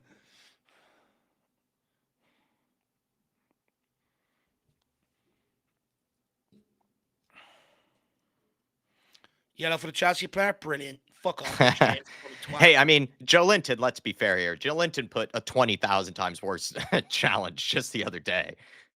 And Joe Linton was given a yellow, but also then Kudus was given a yellow. So it's almost fair is fair here. Give him a second yellow for dissent, ref. I'm sick of them. You've bugged them down to F off. If not, give him a second yellow. How long did they need? Oh my God, he's acting like he's best friends with the Chelsea players now. Holy shit, yeah, how's Monday? Yeah, what did the wife do on Tuesday? Can we get on with the game, please, dumbass?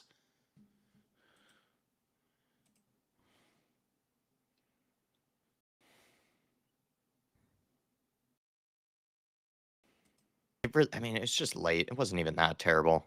Again, Joe Linton put in a much worse challenge just the other day. Yeah, that was a red.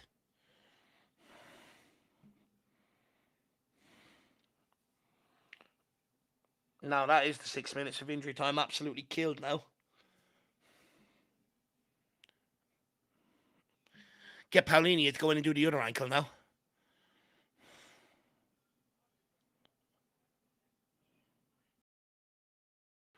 Can someone win a header?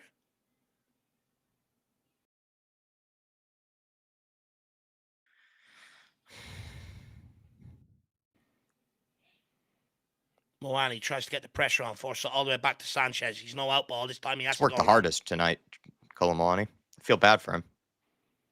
I'd just love to be able to He's get got him in nothing. position in front of goal. I just want to see him in front of goal, take a shot. If we could do that for him, it'd be great.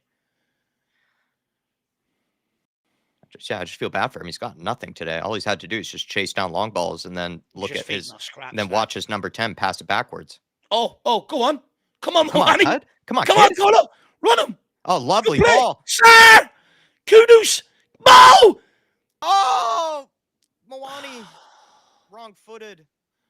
Spence. Oh, I think that was a Moani left it chance. because he was offside, I think, Jack. Maybe, yeah. That was a chance. There you go, Xavi. There we Thank go. you. Jeez, Bentancur. Get it in now. There's only one option here. Why are you giving it to Bentancur to whip it in, man? Whip it in. Whip it. Oh, my. Xavi's taking no responsibility. Well done. Oh, Jedi. Whip it in, now. Xavi.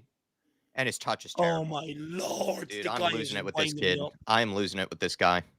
Oh, great ball. Right, Mo. Get it in. Good On ball. the line to Sar. Sar, you'll get it in. Oh. Can we get Porro to put it in? Come on, Porro. Put it in. Oh, my Lord. Kudus. Goes for goal. We are incapable of crossing. I'm sorry. I'm going to overanalyze it, but you just saw Xavi had 5 opportunities to cross the ball in, and he kept just giving it back to Bentancur to do it for him. And Bentancur had to do it with his left foot when Xavi had all the time in the world. Honestly, it's like we're playing rugby today rather than football. We are useless in possession. I mean, how many times do we have an opportunity to put the ball in the box there? Do you know what I mean? Everyone's passing on the responsibility. It's unbelievable from Moani. It's a really good layoff. Sar should have had a shot there. Sar probably should have shot. Not a bad effort from Kudus. Oh, Colin Moani was onside. Maybe he was wrong-footed, Jack. Maybe you're correct. It's a good effort. It's a good save, that. Porro, you got to win that. You turkey. How do you get that through? Time. Oh, go on, Moani. Come on, ref. He's blocked them. Half time. Yeah. I mean, that was the only chance Spurs created this game. Was just right there. That was the only chance. And Moani actually did fair. You know, he laid it off to Sar. I think Sar should have had a shot. Had a bad touch, you would say. Maybe that's why he had to lay it off to Kudus. Kudus wasn't a bad effort. And then Moani just wrong-footed, almost pulling a bit of a Richarlison where he was just unbalanced and couldn't tap it home. It really should just be 0-0. Like, that's the biggest frustration, is the goal comes from our own mistake, really. And even two of the chances, I mean, I think there's been like 3 chances for the whole game, really. Like that one that we just saw there for Spurs, and then 2 that Spurs gave to Chelsea just off the back of their own mistakes, really. Like, it's been a bit of a boring, dull game. I don't mind that because it's a derby, but it's been horrible to watch, really. It's just Spurs just creating their own mistake. It should be 0-0. Xavi Simons has done F all this game. He's hiding. He's playing it backwards, sideways, is taking no responsibilities in number 10. If he's like, I think Vim Fuego said, if he's supposed to be Madison's understudy, he's really not showing it at the minute. Like, he is doing everything but playing like a creative player. He's probably played it sideways and backwards more than Bentancur has ever been accused of. I mean, I have nothing but, I don't know, Dave. It's hard to be praiseworthy of any of this, because if we were 0-0 going into this, maybe you could be slightly praiseworthy, but the mistake, leads to this mistake as well, came from Xavi. Like, it was just a terrible back pass to Mickey Van de Ven. Like, it was coming though. It was Yeah. coming. How many pass like Jet Spence had a pass forward for Xavi Simons. He puts it behind him. There's a couple Yeah. of other sloppy passes just before that. It was coming. Porro, the chance he gave away, under pressure, boots it off one of their players right in front of them. Ball ricochets into their path. You would argue the goal was coming because we were starting to make mistakes in possessions. But then you also maybe have to question why are we making mistakes in possession? Because to be honest with you, it doesn't look like anyone knows what the game plan is going forward. It Yeah. genuinely doesn't. When we get the ball, there's no real overlapping runs. When Vicario gets the ball and punts it long, there's no real players getting up around Muani to try and get the breaking ball. So what is the plan in possession? I don't understand that. And I think that's what's leading to mistakes. That's why you're seeing Xavi Simons turn back. Don't get me wrong. I'm not excusing him. He has had times where he can play forward. But a lot of the players are turning back with the ball because Yeah. there's no game plan going forward. There's no runners running in behind. There's no one dropping here. There's no real patterns of play. There is no game plan once we retain possession. And that then leads us easy to be pressed. Yeah. The mistakes that we made came off their press. But this is nothing new. This is something we've had to deal with for the last couple of years. Every team done it against us went under Ange Postecoglou. Newcastle done it to us the other night. Chelsea have done it to us tonight. The reality is, teams are sussing. We don't even have to be good in possession. Just put Tottenham under pressure. They will make a mistake. We will score off the back of it. Yeah. It's worrying. The good thing is, it's only 1-0. Chelsea haven't been rip-roaring No. or great or Both open teams haven't been good. It has been a bit more of a rugby match than a football match. It's been a complete battle. We have battled our asses off. But again, it's that little bit of quality in possession that lacks. And it really lacks when you're not getting on the end of the set pieces. When we put crosses into the box, every single one of them have landed into the goalkeeper's hands, which means we have had a half of football where we have created absolutely nothing because the set pieces ain't working. And in possession, there's absolutely no game plan. And Yeah. that's why we're sitting here 1-0 down right now. But the good thing is, it's only 1-0. Chelsea aren't good in possession. There's still an opportunity for us to take something out of this game. I would hope with the amount of writing that Frank and Cochrane have been doing on the bench for the last 20 minutes with their notepads, surely there's going to be some plan at halftime to come out and go at these. Because we can't have the same approach for this next 45 minutes. We are 1-0 down at home, on the verge of losing another home game. We have to fucking go at them full throttle right now. And at least if you do that for the next 45 minutes, even if we come out on the wrong side of the scoreline, people look at it and go, do you know what? We gave it a fair rattle. Yeah. But if we come out losing the game, playing like this in the second half, people are going to lose their bloody minds with what they're watching. Because I think it's fair to say, when set pieces don't work, we don't have the ability to score goals right now. No, we don't. And I think today is, I would argue, maybe it's just because my lens of looking at it, but other games, I think, yes, we are reliant on set pieces, but other games we have actually carved out chances and have created moments, but the forward line has just been useless and been very wasteful. This game, we haven't created literally anything. That was the only chance towards the end there, and it was more just out of luck, really, that Kolo Muani's just been working his tail off and then was able to set up something for us. But Do you we see what created, the game this is plan probably, is out of going all the forward? first halves, might have been the least productive of chances created of any half we've played, which is why it'd be nice to go into it 0-0, because wouldn't really say that Chelsea have created much other than, like you say, from forcing us into mistakes through their own good work of pressing. But that's the frustrating bit, is that it really should just be 0-0 at halftime. But now we're a goal down and we don't look capable at all of creating anything. And that's just, this has probably been the least creative games we've ever had, actually, to be perfectly honest. It's been But very, very dull to watch. it's hard to even know when we get the ball, what area are we targeting of weakness? What player are we trying to hit, to consistently get us up the football pitch, to try and get at Chelsea?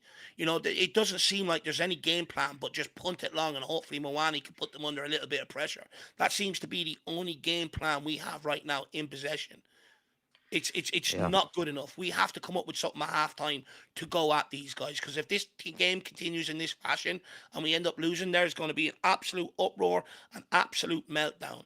That we need to change this up now at halftime and come at them in the second half. There has to be, because right now it doesn't. We just don't know what we're trying to do in possession. What wing are we trying to go down?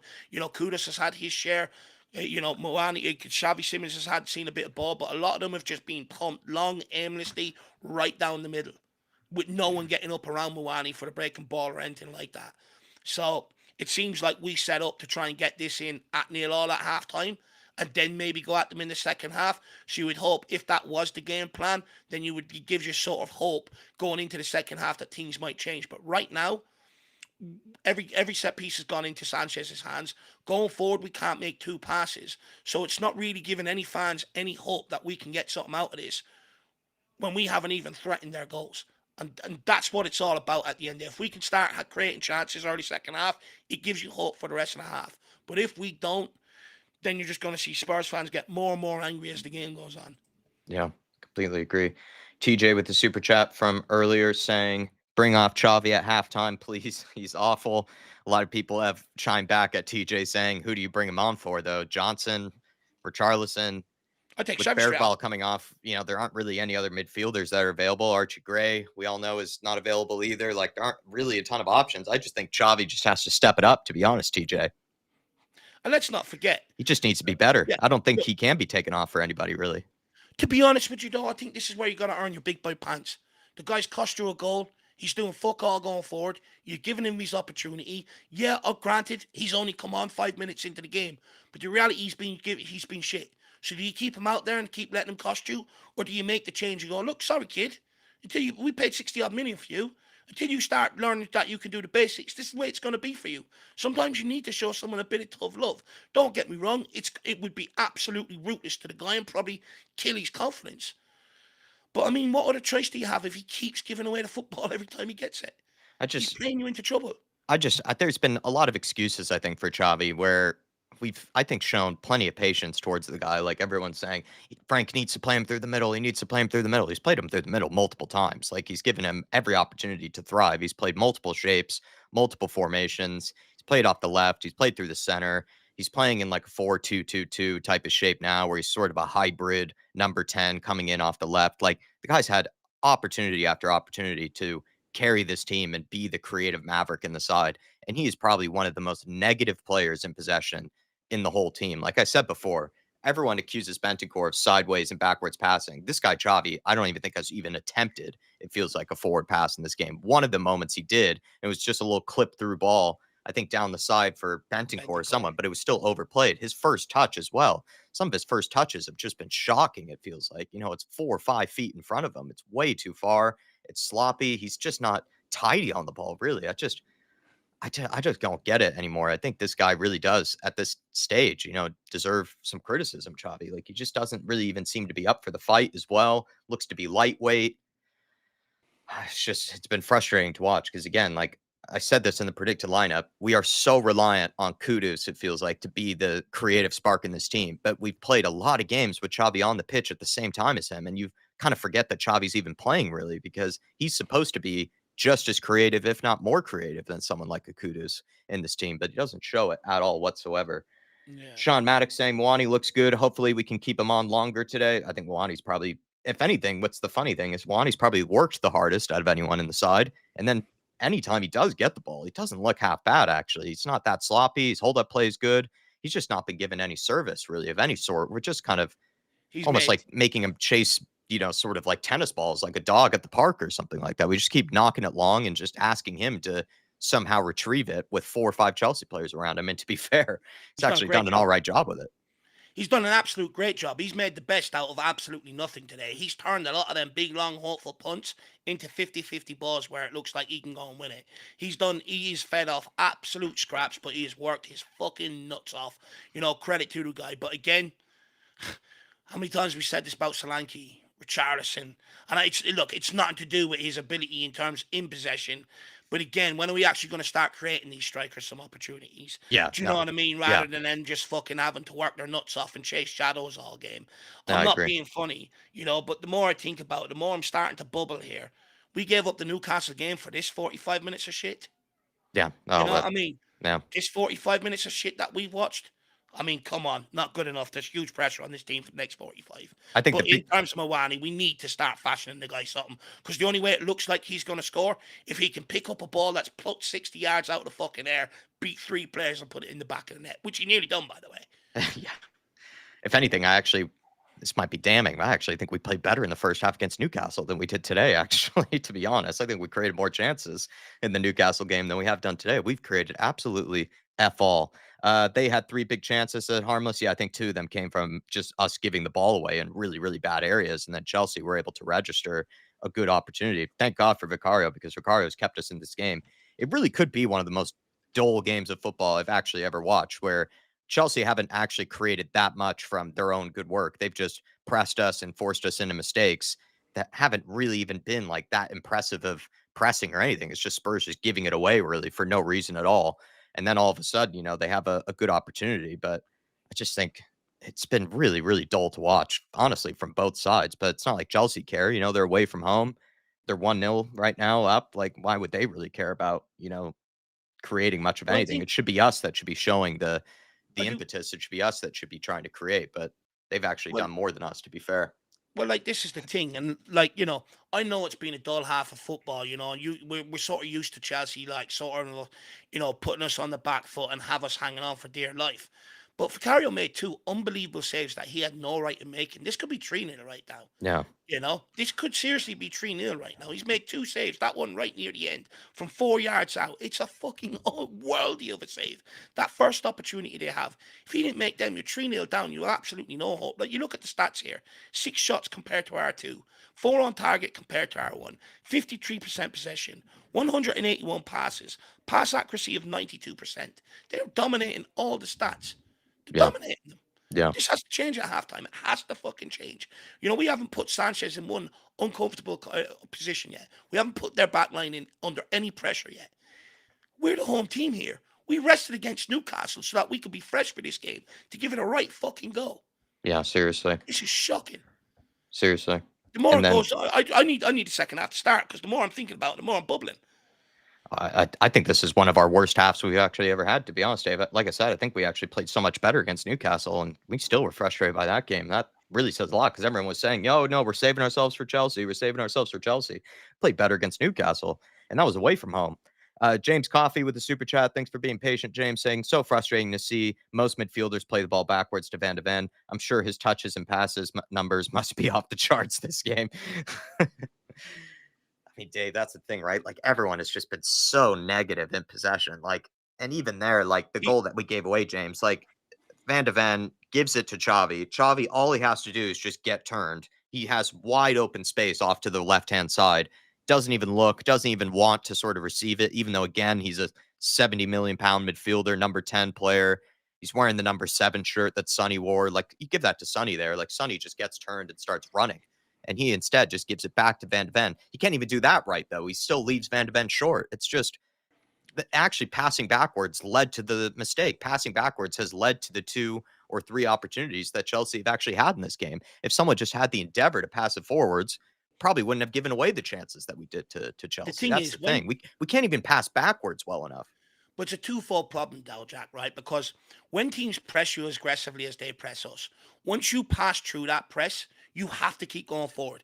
If you turn back, you are putting your team under pressure, like we done to Mickey Van de Ven, and all of a sudden their press is back on, And that was Yeah. the problem with that goal. But the problem is, when Xavi does get turned, there's no one running in ahead of him. There's no one running off him, Yeah. and it's not just him. It's the same with other players. You do the same at Mo Kudus down that side. Only he has the ability to be able to skin everybody, so he gets away with it. But again, there's no one running off him, no one running in behind, which means they have to pass back unless you're more Kudus can beat 10 players. So and Xavi Simons is never going to go on and run like that because he knows he's going to be busted off the ball. So it's sort of like, I agree with you. Once you beat the press with a pass, you've got to keep playing forward. Yeah. But because we sit so deep, when we play through the press, there's no one ahead of them to play to. It's just frustrating to even say that out loud, James. Like, we can't even pass backwards well enough. Like, it's just amazing. But big TJ up, James. saying, Frank has been playing Candy Crush with the iPad, to be honest. Seems like it. It I, seems like it. I see it like a lot of people last year. The guy does not, and he stands on the sideline, looks disinterested. This guy is whipping out all of the technology. I think What we've seen change. I think he must have lost, at Candy Crush because he kicked a water ball after the goal as well. TJ Michael from Poland, 42 months fan show member, saying it's hard watching us. I will give Frank plenty of time, but performing like that at home will mean he loses the fan base. Simmons, boy, fix the F up. I think a lot of agree. people Look, agree with you there, Michael. I think Jack has said this for a long time. You play this way and you don't get results. Fans Fans very are going to quickly lose it. turn on your back. They turn on your back more than the guy that's trying to play passing football and attacking football and stuff like that. And even more so, if you're going to, pick a team that doesn't give you a chance of winning a cup game, you're quite glad you scapegoat that in order for this game. And this is the way we turn up. I mean, look, I said it weeks ago, it's going to put Frank under pressure. No one wanted to listen, but I can guarantee you there's going to be outroar on social media tonight. There's going to be a lot more people asking questions. And at the end of the day, we can sit here and say he's got injuries. But like everyone said under every other manager, the manager's paid to find solutions. You're never going to have a perfect season. You're always going to carry injuries, but you get paid to find a way and try and win games of football. If you're not winning games of football, then all of a sudden you're under a lot of pressure. But also, we got off to a good start to the season, but the fixtures allowed us to. I always said this is going to be the period that's going to be the true test of Tottenham Hotspur and see where we are. So far, we're 1 win in 4 and could be 1 win in 5 since the international break. Look, I hope as much as the next Spurs fan, this turns around quickly. But the reality is, if we're not creating chances, I struggle to see us getting something out of it. I just hope with all the tactical pad, all the jotting down of stuff, and the amount of staff that we've got, we can get into this team at halftime, come up with a game plan, and go fucking at Chelsea. Now's time to be brave. To dare is to do. Let's get that motto going. Thank you, by the way, Michael, for showing the support. Thank you for being with us, by the way, man, for such a long period, 40 months. Hopefully you're keeping well outside of Spurs at the minute. K32 as well. I'm not sure if we said hello to you. Big up to you, K32. Hopefully everything's all right with you, Kieran. And then Adrian Chia with the super chat saying, why are we so toothless at home? And then he also followed up by saying, Xavi got which button for passing. Xavi forgot which button for passing forwards on PS5. Yeah, seriously, man. I think his button's broken, Adrian. But look, when it comes to his first one, I mean, look, I tried to highlight when we signed Frank, not something that people overlook because we wanted the last guy gone so bad. But, possession. His Brentford team had one of the lowest possession stats in the league. I tried to say that's not going to fly with Tottenham fans. He's going to have to try and produce something different. And I'm sorry, although we do have some shit forward players to pick from, there's no reason why we can't be better in possession. Yeah, simple as well. It's just simple today. What is the game plan going forward when we get the ball? Can anyone tell me what the game plan is? Where we're trying to attack? What area we're trying to hit them? Anyone? If you do, please let me know because I want to be wrong. But just please let me know what the game plan is in possession rather than try and win a set piece. Chance there for Enzo. I mean, to Michael and to Adrian just as well, this is the most frustrating thing I probably have said in a while. We can't even pass backwards. That's how bad we are at the minute. Come on, let's get going. Come on, here we go. Colo. Go on, Colo. Lovely ball by Colo. Sorry, play it back. No, just play it back into his pad. He's on. Come on, man. Just play it into his pad. Oh, we take the wrong option every single fucking time. Play to Sar.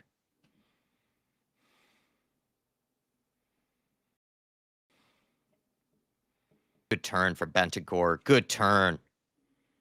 Xavi clips it over to Kudus. Go on, Mo. Good strength. Get it in, Porro. Please, can someone put the ball in the box? We're not going to... Just whip it in earlier, man. Yeah, but they won't. They're probably told not to. They're probably told to go to the byline to pick up a corner. Because it's the same over the other side. No one will cross a ball from a different angle unless they're at the byline. No risk football, that. If you're going to put it in, at least pick up a corner kick. That's why you go to the byline to cross it. Good play from Kolo Muani once again. Again, I feel bad for the guy. He played Sar, and then Sar didn't play him in. He played that nice ball at the top of the box there. Come on, can we get a Mickey Van de Ven or a Danzo? He's punched it away. Corners have not been good today. Can we get a player to keep him on his line? He keeps getting out and punching everything clear. Or catching it. Yeah. Danzo with the long throw. Shamu says the atmosphere is shocking. I mean, do you blame them? What have they got to get behind today? They're watching their team just fucking do nothing. Danzo with the long throw. It's a good one. Oh, please. Oh, terrible touch. God. We just touched it inside the 6-yard box and we couldn't even get a shot on. That was a shocking touch from Bentancur. Great challenge. Forward. Look at him. He's right there. Pass him the ball. Why do we take so long? Why do we take so long to play open? Dave, sometimes we have open passes, though, and we don't even play it. Jed Spence was guilty Prime of that. example right there. Prime example right there. All he's got to do is lay that to Kudus. He's in Akers. Let him keep going with the attack. No, we're waiting for the free kick. Let them get everybody reset. It hits his midriff. It's you got to try to hit that with your foot. Why are you trying to control it? I agree. You got to go and try and hit that first time.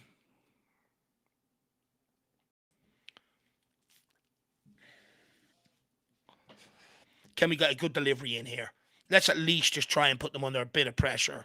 Don't put it straight into Sanchez's hands. Porro. It's not a bad ball.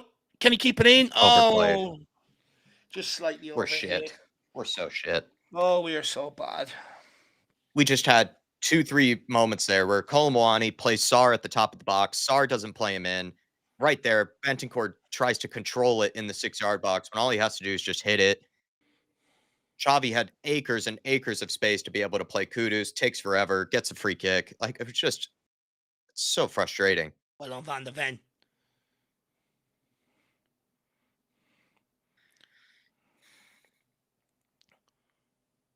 Danzo back to Vicario. Thank you. Now someone take it off him. Ooh.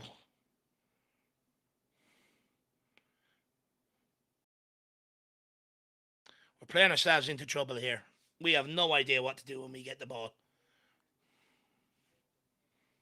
Oh, lovely. Just clear it, please. Thank fuck.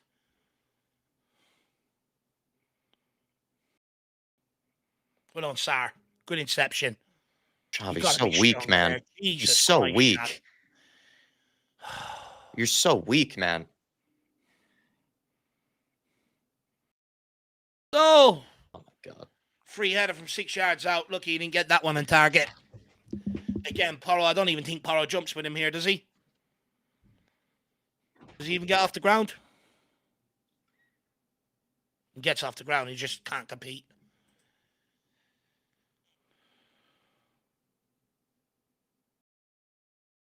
Birdsy Dave, your reason for supporting the team is wrong. The players need the fans to raise their game. Look, I understand what you're saying in that regard. And look, we're 1-0 down, I suppose, you know. We're still in the game. I sort of get you.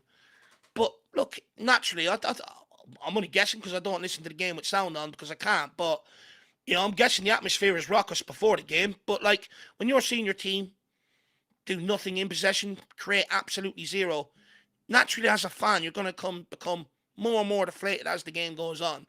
You know, and you got to remember, we won 4 in our last, I think, 19 or 21 at home. At some point, you know, when does the onus become on the players or, even the managers? They're going to be a bit more braver at home, go after teams at home. It's not always just on the fans, and we can keep blaming the fans.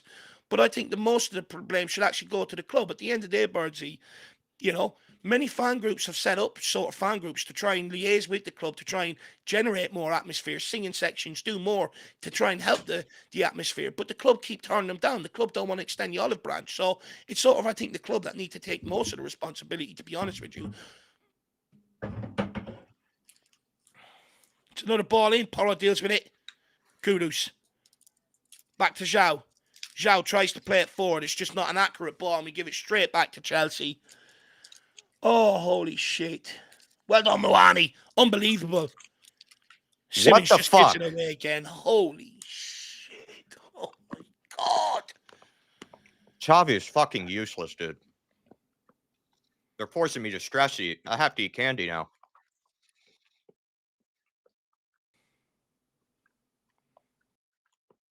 Can't put 2 passes together. Q7, look how easy it is just for James to deliver a quality ball into the box. Exactly. Like, I mean, from that position where James is doing it, it's not exactly out wide. It's sort of on the edge of the box. Where's the 2 CDMs getting out, closing it down?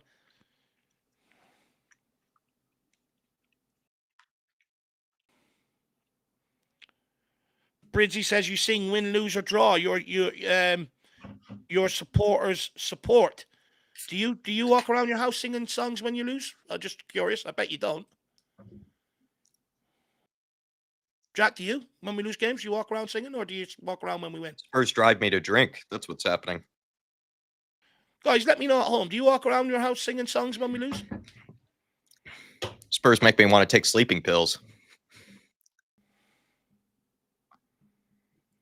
Dave, do you know what it says? Why would you pay to go and boo your team? It's not like they're booing them the whole game. They booed them off at half time to maybe sort of let them know that first half isn't acceptable. If you're sensitive to booing, I mean, get a different sport. Like, you're a professional athlete at the end of the day as well. Like, if you're below standards, you're going to get booed. It's also Tottenham Hotspur. Like, you're playing at one of the highest levels there is. Like, there are standards. It's not like we're Doncaster Rovers. Yeah, and if you fall below them standards, as natural as a fan, you're going to air your frustration. Also, like, booing, what I don't get about booing is, like, to be sensitive to booing. It's like, seriously, just grow up. Oh, Danzo. Oh, Danzo. Not there. Oh, Vicario again. Right positioning. Straight down his throat. He's had good hands tonight, Vicario. He's not spilled anything. No, he's had a decent game tonight, actually. Oh, no. They can't even do a replay. We give it straight back. Oh, no. Oh, my God. Please. Thank you, Vicario, again. We're not even defensively solid this half. We sacrificed the fucking Christ. Newcastle game for this. I know. We're not even defensively solid right now. We're giving away chance after chance after chance now. Because we just keep giving it back to them. If you don't have any idea what you're doing in possession, there's not really much of a hope of being good defensively. But Thomas Frank admitted, right? He came in, he's thought about doing the defense and everything else. He hasn't worked on going forward.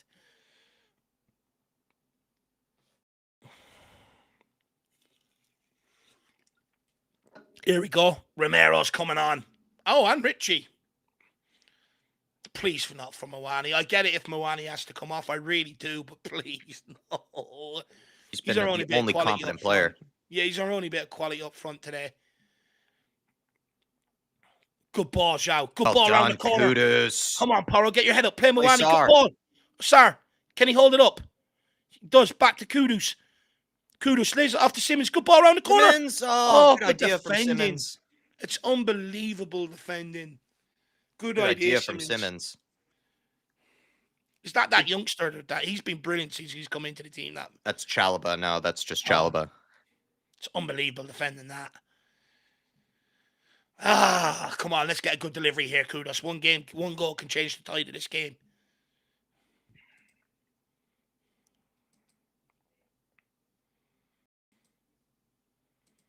I'm surprised he is bringing in Romero, though.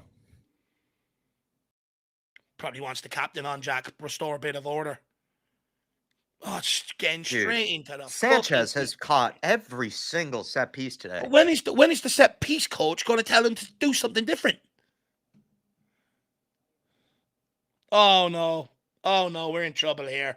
He could go before he even fucking... Oh. TJ with the super chat says, put Wilson in 10. Xavi has been Chelsea's best player today. I mean, look, it's hard to deny, right? He keeps giving away the ball. He's been absolutely useless.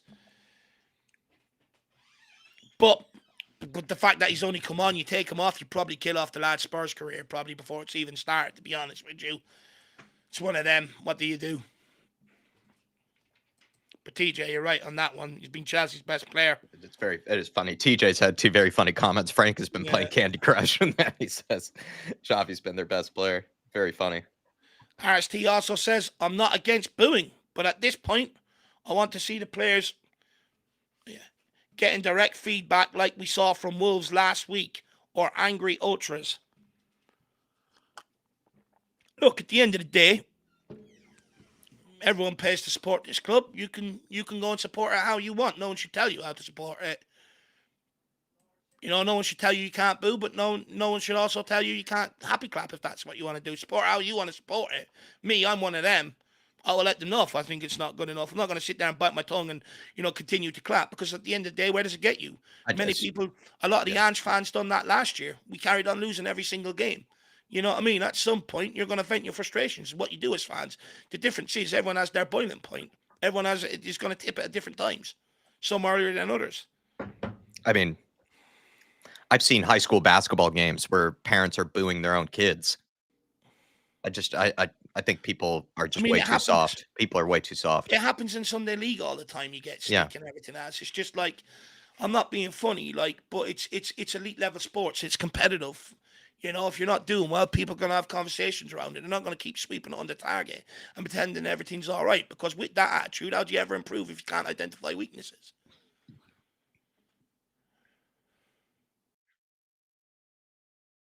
Vicario moves the ball on to Romulus. Good ball from plays an Romero. accurate ball out from the back. Romero has just played the best pass of the day already. Kudus, can he hold on to it? Ref gives him nothing. Richie, put in a challenge. Don't just bundle him over, man. You actually could put in a foot. You could put in a foot there. You could actually put in a challenge. You didn't need to run through the back of him. Did Xavi Simons come off there, no? Or was it Moani? Did you see who came off? I was too busy chatting to RSD.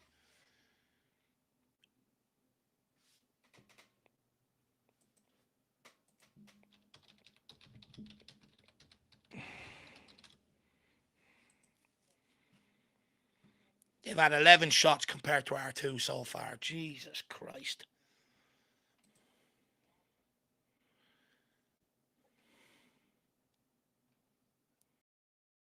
Ed Sweeting saying it's been a disaster for 60 minutes, but somehow we're not even out of this. It's true. Well, we're not out of it because of Vicario. It's not because of the system or the setup. It's literally because of Vicario. 100%. Somehow, some way.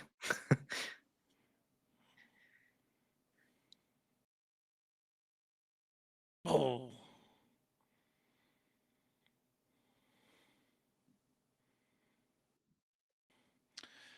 Oh. If we could just get one corner, put it in the back of the net, we'll take it and move on. Porro, Jesus Christ, man. Well done, Mo. We are so weak at times. Win that well on Zhao. Kudos, back to Zhao. Get turned. Look at Sar. Look at Sar, man. Spence to Xavi.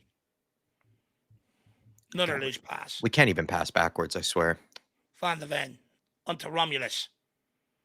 Romulus out to Porro. Porro goes long towards Richie. Doesn't win it, but causes a nuisance. Kudus now picks us up. Just pass it inside. Brilliant. Look forwards. Please. Kolomoani is standing in space. Cheeky from Porro. But move out. Get out of his way. I swear, TJ's right. Xavi's been Chelsea's best player tonight. He's tackling his own player. God. Like, but the thing is, he flicks it over him. He sees Porro's coming. Move out his fucking way. Move. He stands there. But he stands there and then he blocks him off. Like, he doesn't even turn his body to sort of let him through. He actually just, it's like he's stoned or something. Like, he's just standing there, just standing in his way. Shane O'Neill with the super chat. Ever seen Xavi and Ollie Skip in the same room? There will be soon if Xavi keeps playing like this. Honestly, people are actually on comedic form tonight, to be fair. I guess that's what you do when you're losing. RST also says, when I say direct feedback, I mean a rollicking. Absolutely spot on.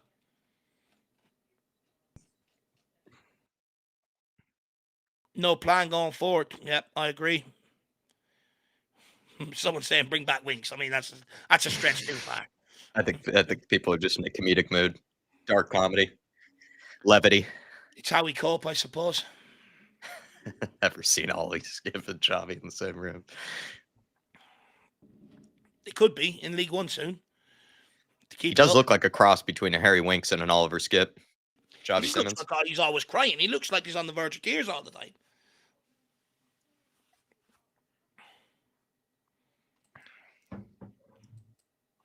The fact we're still in this game, it still gives us a chance. If we could just take it. Bring back Timo Werner, all will be forgiven, says K32. I mean, we've had some shocking shit down that left-hand side, haven't we, for quite some time. Xavi Simons is doing his best. You know, maybe we just can never buy from Leipzig ever again. Good job by Kudus there. Romero. Oh, he nearly digs that one out. Was that Romero? That's unbelievable. But why can't our strikers do that? Why is our centre-back able to do that and not our fucking forwards? He's taking the ball under duress here. Beats 2 players, beats a third. Tackled him. I mean, you wouldn't even see our fucking 4 players be able to do that. We're so bad right now. Like, we're tackling our own players. Like, Palhinha tries to take it off Romero for no reason at all. like Paulinho tackling his own player. Xavi Simons tackling his own player earlier. Like, what are we Q7, even doing? from a free kick, we won't be progressive. Can you see what I mean now? It's pathetic. K32 is saying, leave you out.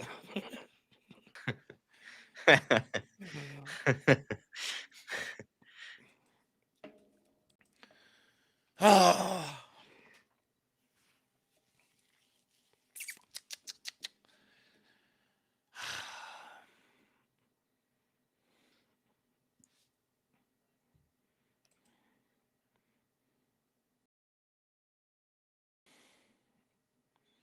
Well done, Well Richie. done, Richie. That's a free ref. That's a fucking put your whistle to your mouth, you. Thank you.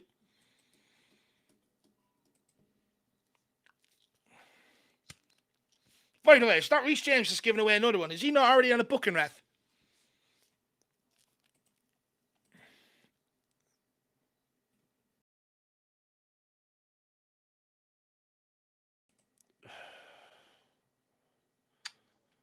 Dude, Xavi Simons can't even pass backwards.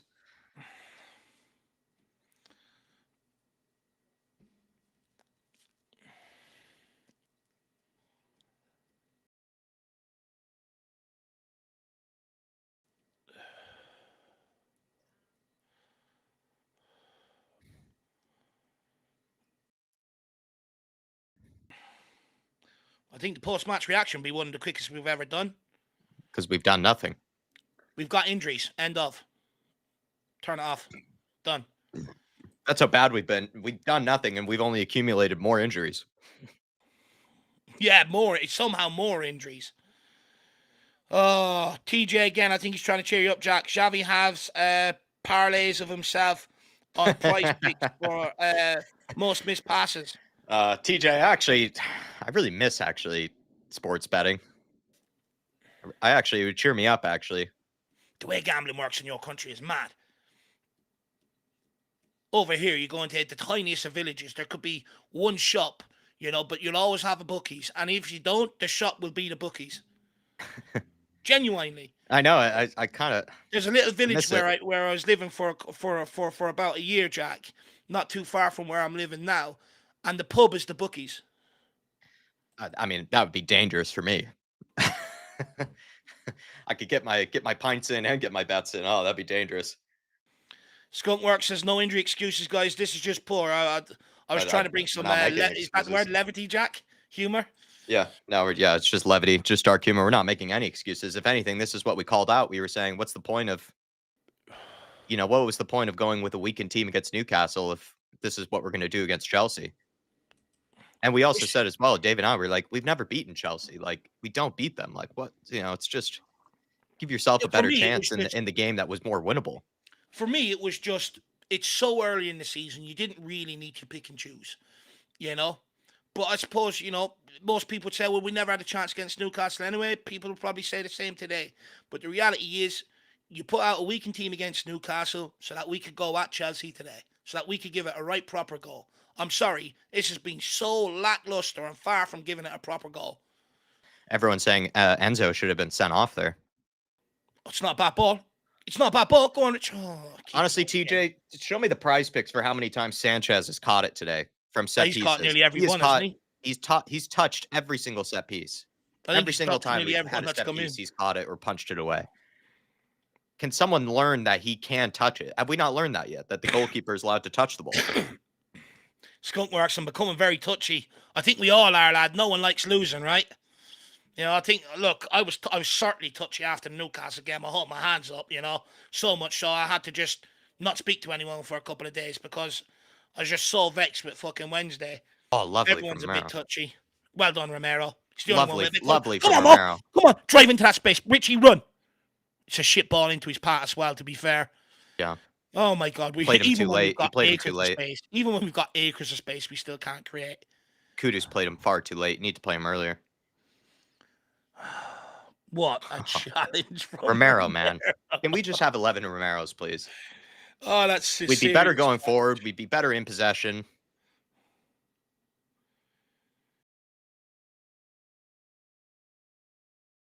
Come on, Spurs.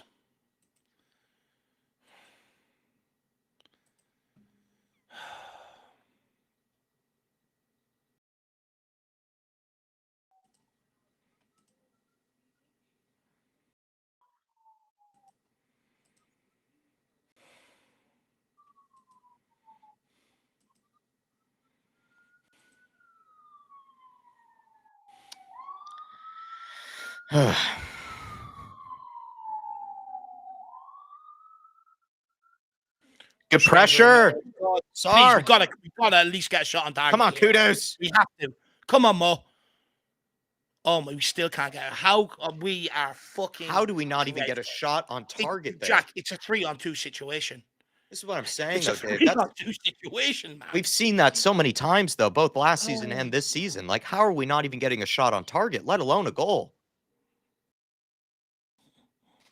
Ref, he's nearly put a finger up his behind there. Please.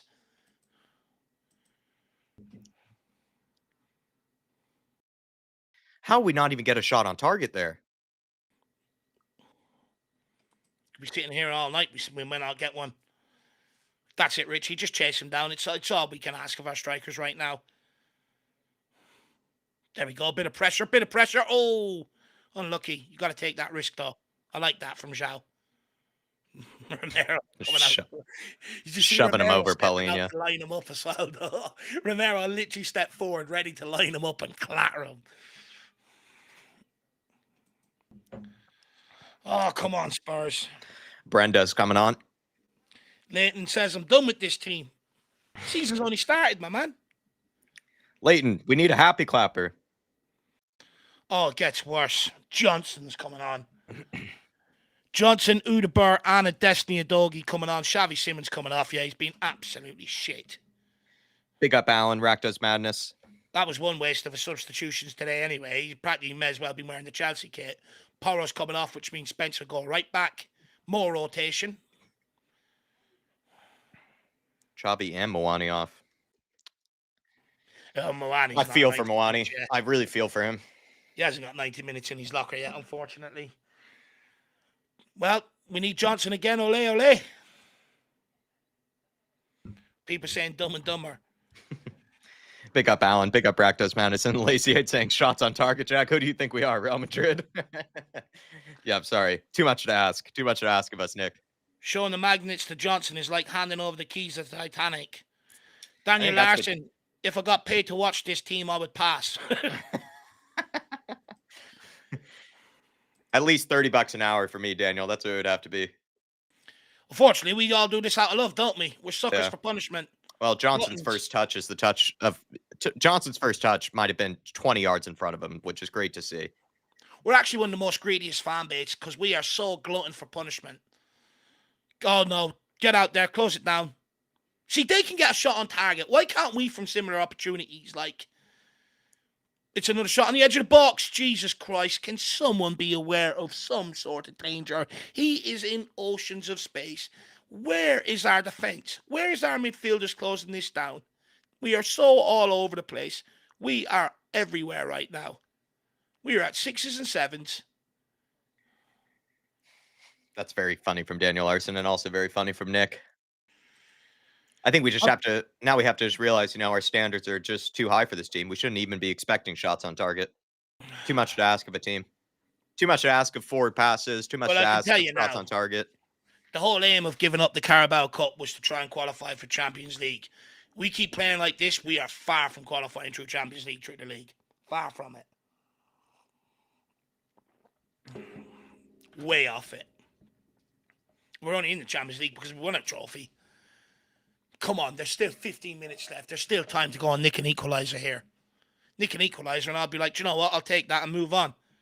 Despite playing crap.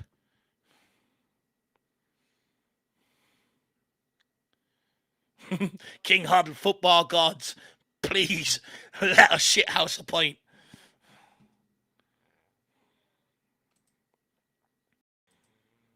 Dennis Daly, good to see you. We're crap at home. Crap in general right now, man. In general. Oh my God. Oh, please no. Oh my Lord. What chance have we got when we're giving away passes like that?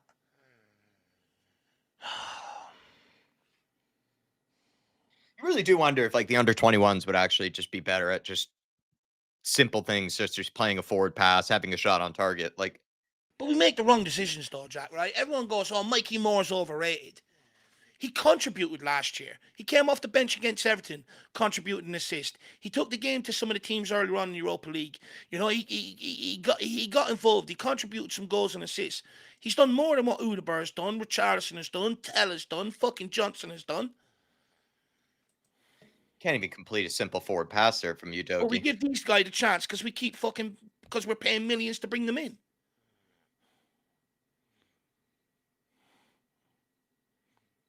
Go on, Jedi, can you get there?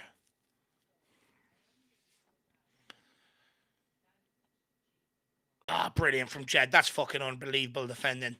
He's looking for an outball. There's nobody. Oh, because Brenda is playing on his side. He's there begging for an outball.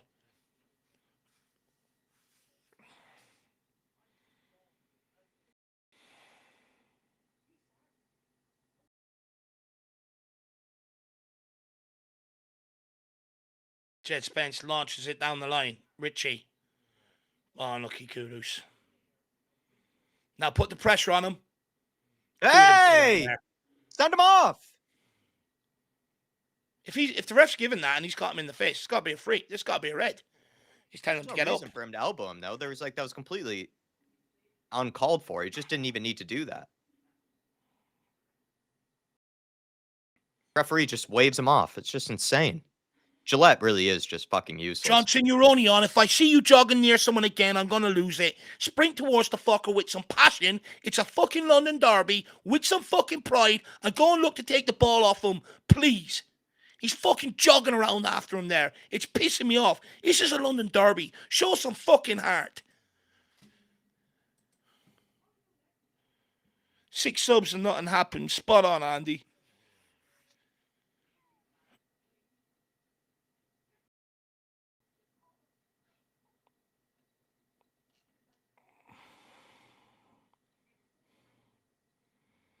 Matt Bynum, this is so depressing. Where's our Tottenham gone?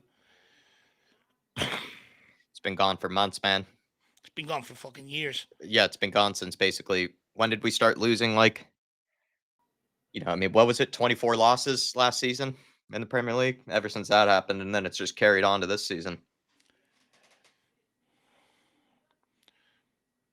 Is the new manager bounce starting to wane already? Definitely is with me. It always happens around this time of the year. I said it heading into the international break. Always happens. You'd kill for a Gareth Bale now, where just a guy that we can play shit for 90 minutes, but then we just have one guy who can actually just score a goal out of nothing. That's what we need right now. Just someone just to be good enough to just do something out of absolutely nothing. It should be like 1 win in 5, and honestly, you don't even know where the next goal is going to come from to be able to go and win a game. Especially if shit like this keeps happening. Jesus Again, we can't even pass backwards. It's another ball in.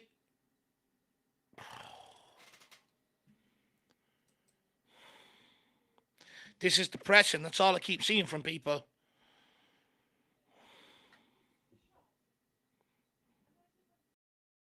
Robin, bring back Harry.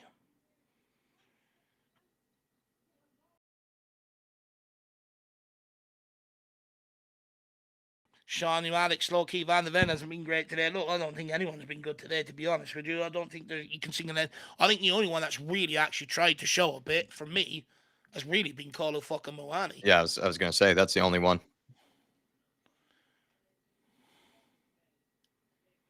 Dara says they have a shit keeper and it hasn't even been tested. Well, we had opportunities to test him. We're delivering every set piece into his bloody hands. We had 2 opportunities to test him. We couldn't even do it. Yeah, couldn't even get a shot on goal. But again, 2 opportunities over 90 minutes, it's not enough, is it?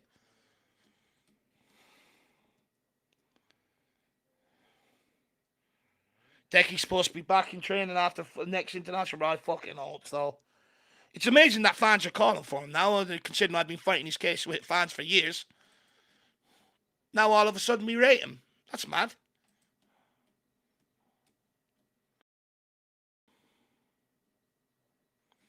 Oh, actually, Vicario as well, people. You're spot on. Vicario deserves a shout today.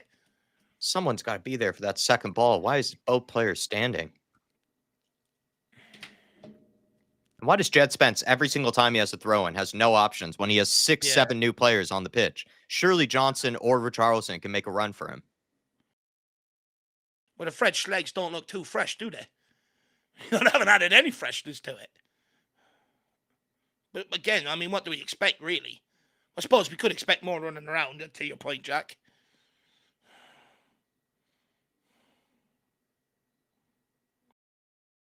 Oh, well done, Destiny. The thing is, if this still stays 1-0, it only takes one chance. Oh my God, we're looking worse and worse and worse. I actually think probably the local pub game actually might be better than this. You actually probably see more quality. Your local pub side would show more quality than we have today. Ed Sweeten, it's been terrible football. Second best all game. Only positive, we haven't completely imploded. Yeah, that's it's.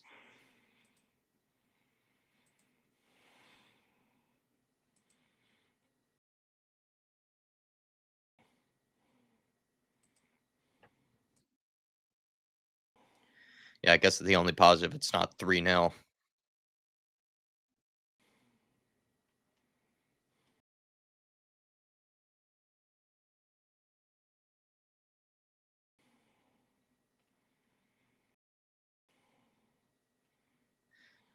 I love Romero. The only player that wants to play forward.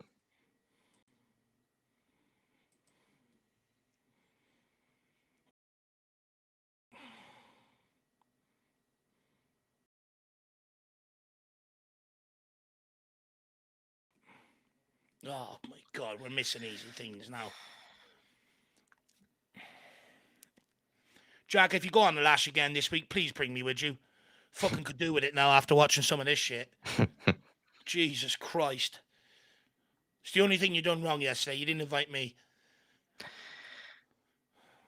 We both should have just slept in. Seriously. I might go on a 10-mile walk, not even a run. Just walk with the rain just hitting my face. Robin says, let's steal an undeserved point out of this. Absolutely spot on. Thing is, it's not over till the fat lady sings, and I haven't started singing yet. We don't even look good enough to do that, though. We can't even shit house a goal. That's how shit we are. Oh, no. Someone take him out. Can't be watching him waste the clock now running down the pitch all the time. What would this be, 4 halves in a row without scoring? Jesus, is it?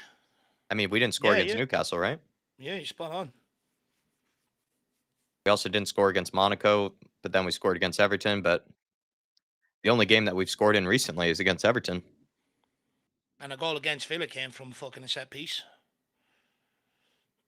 2 of our goals against Everton came from set pieces. It's a pix of tactics, though, and it's a mix of tactics and players, though, because at the same time, like, we've had 2 opportunities today, and we couldn't even get a shot on target. So you're like, geez, I mean, yeah. But again, you know, we're just useless. I sort of brought the question up in the pre-match build-up, like, you know, does he have the same excuses in terms of going forward, considering we've given him Xavi Simons, we've given him Kudus, we've given him Mwani? Mwani is a difficult one, right? But for me, I think if this shit keeps prevailing for another month or two, and we are getting players back, and we're not relying on Johnson and Richarlison as much, I think there has to be severe questions around the tactics. There has to be, because I'm not being funny. What has been the game plan once we've got the ball today going forward? Again, I've asked this 3 or 4 times today, and no one can give me a concrete answer.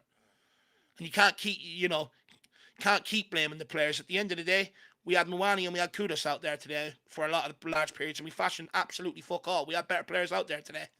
Oh, no, ref. Oh, that's a soft one, referee. Don't lose your head, Jed. Don't lose your head. We need you for the next 5. It's not even a foul at all. He's just won the ball cleanly. Stevie Fraser says, we threw the cup for this crap performance. Yeah. Derek says 2 late goals coming up. I fucking hope so, Derek. I mean, I'll be gone Pluto if that happens. King Huddle, they have given the blueprint to every other team. Press them like hell and you were halfway to the win. I mean, look, the blueprint was given to them last year by Ange.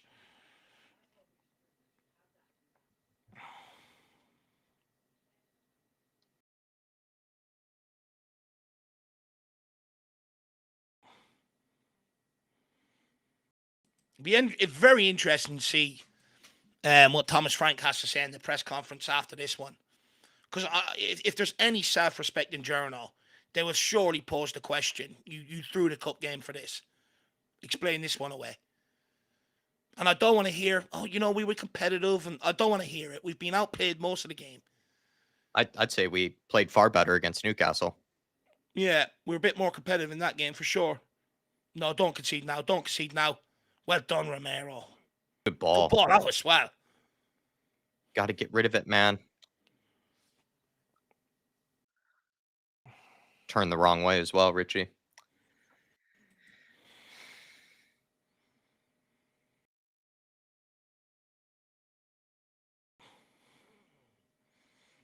Skunk works. If Frank mentions good performances or green shoots, he'll start losing to me. Johnson! Come on. Come on. Get a good ball in. Go. Oh, good positioning from Cucurella. Not the best of balls, but I could see the idea. He's trying to pull it back, isn't he? Corner kick, though. We've been shit all game from them, but you just need one good delivery. That's all it takes. If we hit it into Sanchez, if we hit it into Sanchez's hands, though, again, I might actually just be done. Might have to turn off the Watchalong. Come on, you Spurs. Come on. Let's fucking go. One good ball. Destiny Udogie at the back post. Yeah, why aren't we blocking off Sanchez? That's what I'm saying. Like, can we not get someone to sort of impede him a little bit? Just a little. Straight. Oh my God! It's another one. I'm actually going to lose it. How many times have we hit it straight into his hands? How many times? Please, with all these iPads, set piece coaches, surely they can instruct them to do something different. Surely, Jack. Surely. King Huddle saying every corner has been fed to Sanchez. These players are actually brain dead. Seriously, man. Every corner's been the same though, King Huddle. We've got a set piece coach. Once the first four went into his hands, why isn't he telling them to change it? This is what this whole coaching team is about. Identifying things that aren't going right and fixing it. Or at least instructing them to try something different. Every corner has gone into this fucker's hands. Every single one.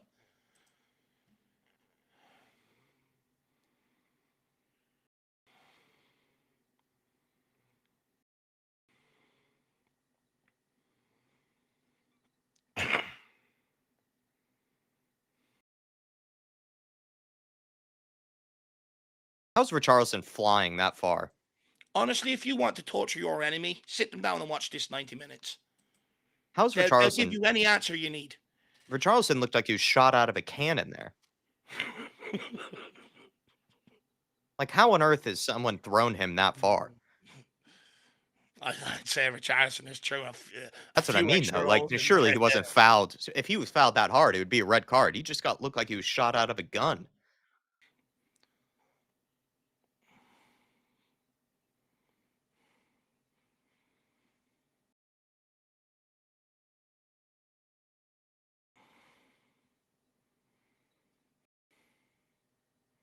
RS for Sirius says, let's all be honest. Frank doesn't have many options to change it when he has players like Tal Johnson and Richie off the bench, lol. Yeah, look, I think that's fair. But at the end of the day, then surely if we're making them sort of commentary, it means then he didn't have faith in them against Newcastle and put that team out there to lose then. Stevie Frazier saying, don't need a blueprint to beat us. Do what you want. We will find a way to make it work against us. Oh, Vin Fago says, Dave, it's total innovation. Has Johnson just given away a foul? With this bollocks. Nothing has changed apart from a bloke with a massive...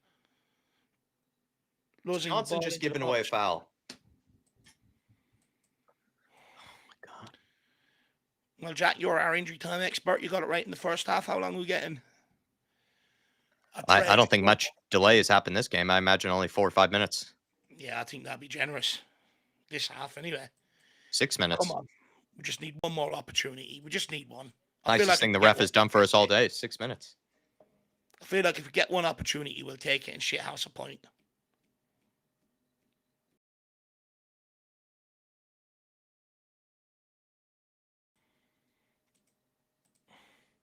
Oh, just drop. Well done, Wilson. Oh, no strength. Right at when you need it. Asking for handball. Well, come on, VAR. Asking for handball. VAR, my lord. See Wilson. Keep just going backwards.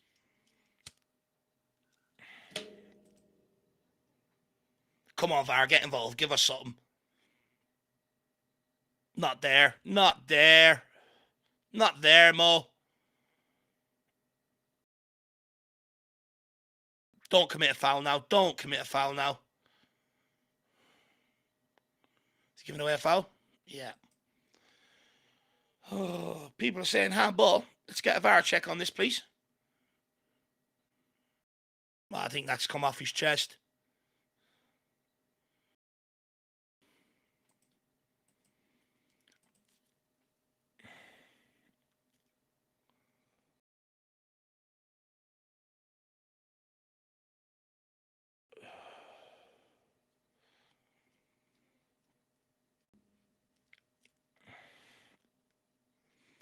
All there for as for serious says my analysis after this is if we are mid-table squad. If Frank gets anything higher than 7th, he's overachieving with this team, in my honest opinion.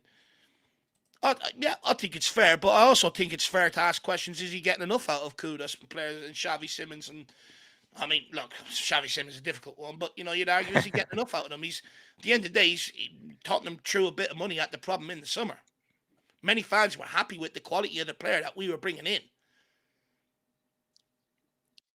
So I think the questions now need to start be asking: are we getting enough out of some of the options that we've brought in?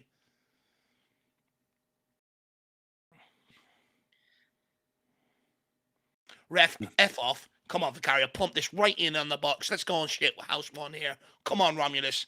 Captain's return. I can see it. Vision it, people. Oh my God. You sent everyone forward to do this. Oh my God. Oh my God. Oh my God. We are clueless. We are clueless. Oh my God. Oh my God. Turn it off. Turn it off. Jack, we're not doing a post-match reaction or Twitter reaction to this. Turn it off. I genuinely cannot. Oh no. Oh no. Chance you're in here.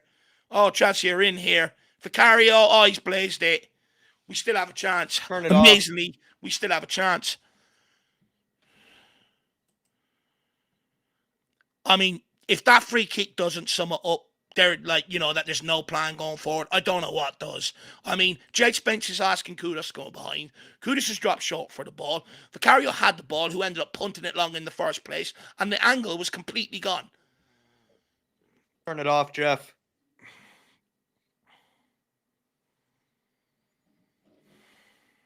What a save, Vicario. He's the only one that can really come off with his head held high today. He's really earned a bit of respect back. Without him, this could have been 4 or 5 today. Could have been 4 or 5 today. That's a fucking crack save from Vicario. That is a crack save. He really does have world-class saves in him. That was actually one of the best saves he's ever made. I don't even think that was actually a bad finish from Joao Pedro. Well done, Romero. Come on, forward. He stuck his foot out, and then he left sort of a trailing arm. Like, that was actually an incredible save. Gonna mean nothing, but... Come on, hit this forward. Oh my God, it's not even in the direction of a Spurs player. It's not even anywhere near. Sorry, why you...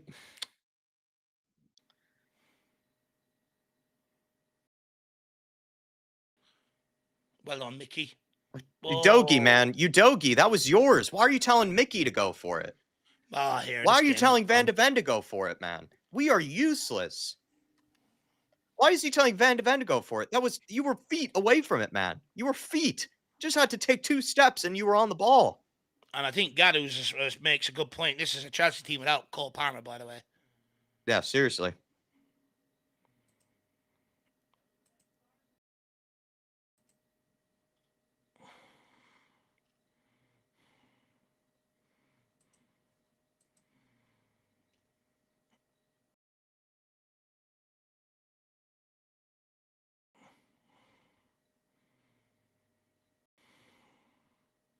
DB saying this has been a truly awful performance. His patience is now wearing thin. Absolutely awful. Listen, man, I don't think anyone holds their head high except for Vicario and maybe Kolo Muani tonight. No. Kolo Muani showed a little bit of endeavor. Vicario is showing that he is actually capable of world-class saves to keep you in the game. But no one, absolutely no one has played well today. Absolutely no one. And we seem to have absolutely no idea what we're doing. You know what? I think patience is going to wear thin, man, for literally everyone. Players, manager, everyone. Get Levy out. It makes the Newcastle one even tougher to take. We sacrificed that for this shit. We sacrificed the cup opportunity for this fucking crap today. I mean, even if we lost and we gave it a right go and we turned it into a battle royale, you can accept it. We didn't lay a glove on them today, but we still have a chance if we can get this long ball up in time. Vicario. Oh my God, it's. I mean, DB, tonight we can't even pass backwards. We can't even pass forwards. We just can't even play football. Like, actually, bare standards football. We can't even do.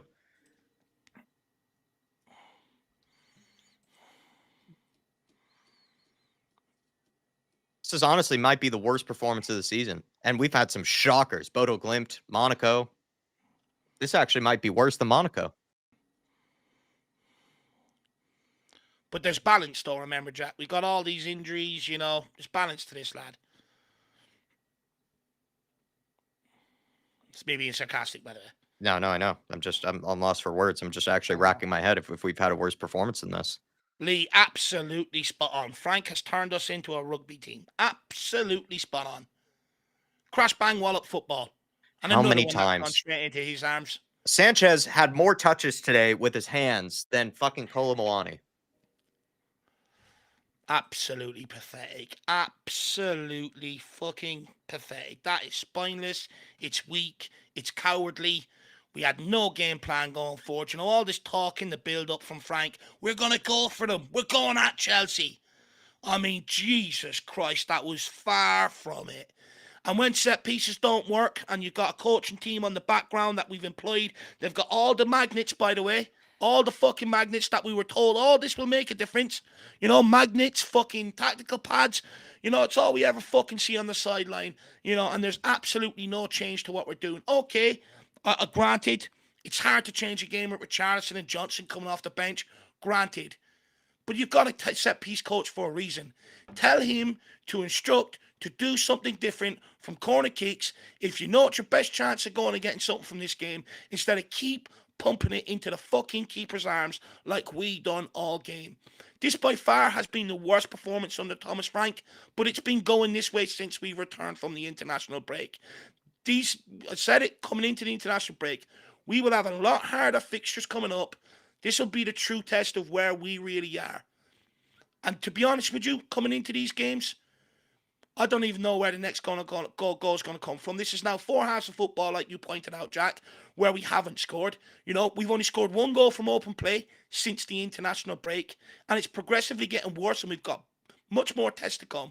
Man United to come, Newcastle away to come, Arsenal to come. We can't keep playing like this. It is spineless and it is pathetic. But at the end of the day, how much is you can sit here, we can blame the quality of players. Thomas Frank has said it himself. He hasn't worked on going forward. He's worked on the defensive structure. And that's what we're seeing in a game like today. But what pisses me off even more, we sacrificed the Newcastle game for this fucking shit today. For this performance. You know, so that we could go and have a go. So that we can go and get fucking top 4. We ain't getting anywhere near fucking top 4 off the back of this shit. It was far too early in the season for him to sacrifice a Newcastle game. I don't want to put loads of pressure on Thomas Frank, but all my questions that I had at the very start when we fucking signed this guy are all coming true right now. Lack of possession, shit going forward, no idea, turned into a long ball team and a fucking set piece team. And I'm sorry, but Spurs fans will not tolerate this. They will not. We like to be entertained. We've seen that you can have entertaining football and go and win things. We've seen that from our DNA under Bill Nick, you know, and managers like that. Spurs fans will not tolerate playing this fucking way when it's not yielding results. And they will turn on this guy very, very quickly. Frank has to reinvent something here going forward. At the end of the day, everyone's giving him the free passes. We've injuries. He's getting a pass on the injuries that the previous manager did not get last season. But at the end of the day, it doesn't matter. He has to deal with it. He is paid to try and go and win football games and make the best out of a bad situation. And I'm not being funny, but he's been praised for being this tactical guru.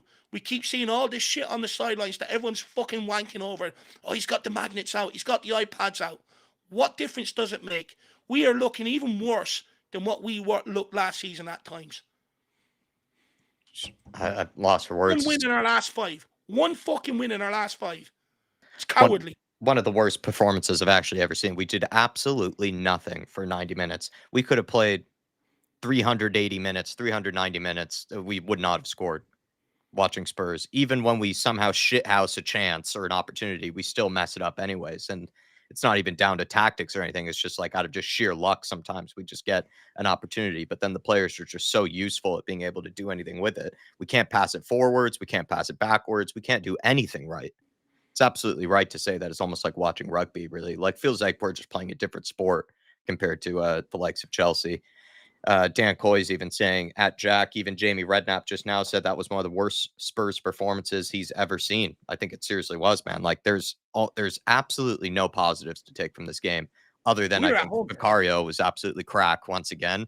And Kolomoani, people that maybe accused him of potentially not wanting to be here or anything like that. I mean, the guy showed some endeavor tonight. It actually really felt for the guy. But seriously, we look absolutely awful at the minute. Q7 member for 14 months fan show saying, imagine having a team that can't wait to play against us. Chelsea fans must love it. I literally said it before this game about how we play poor quality.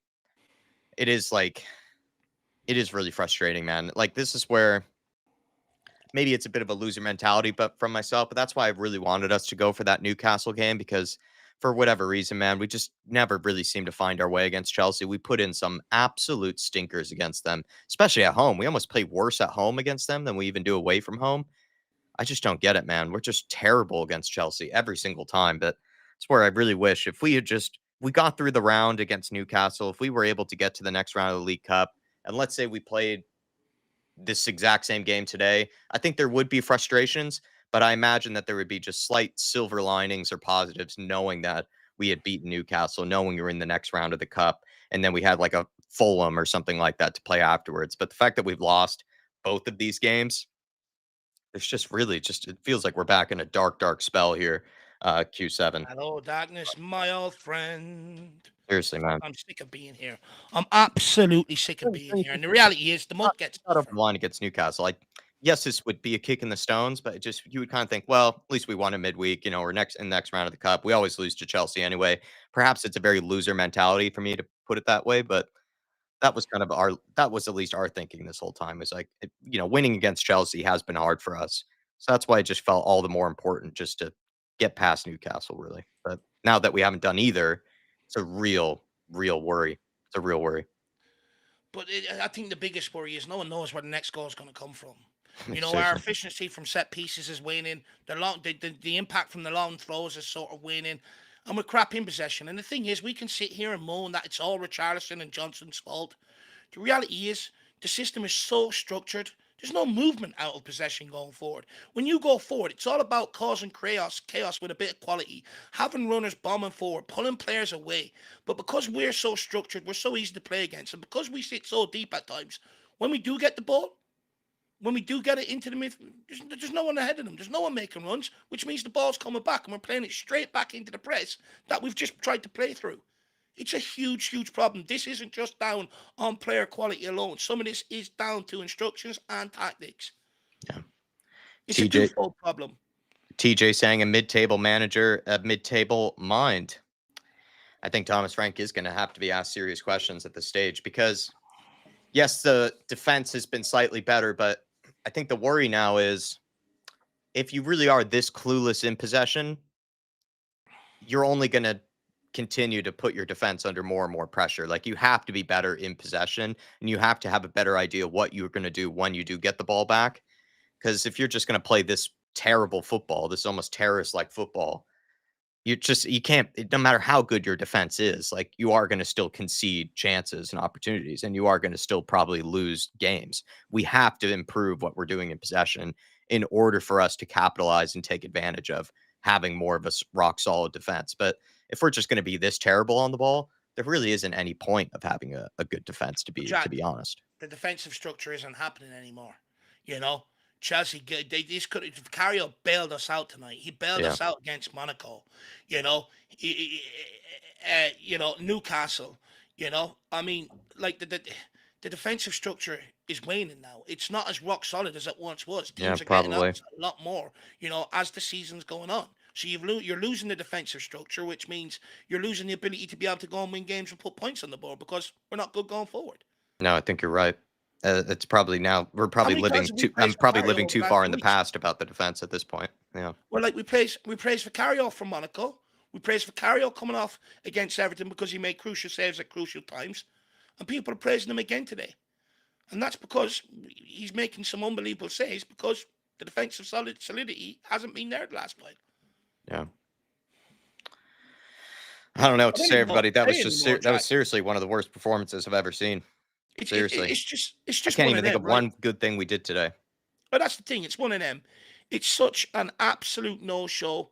We've got bigger games. We've got even tougher games coming up now, which are even tougher because now we're training some of the teams we've got coming up rather than being in around them.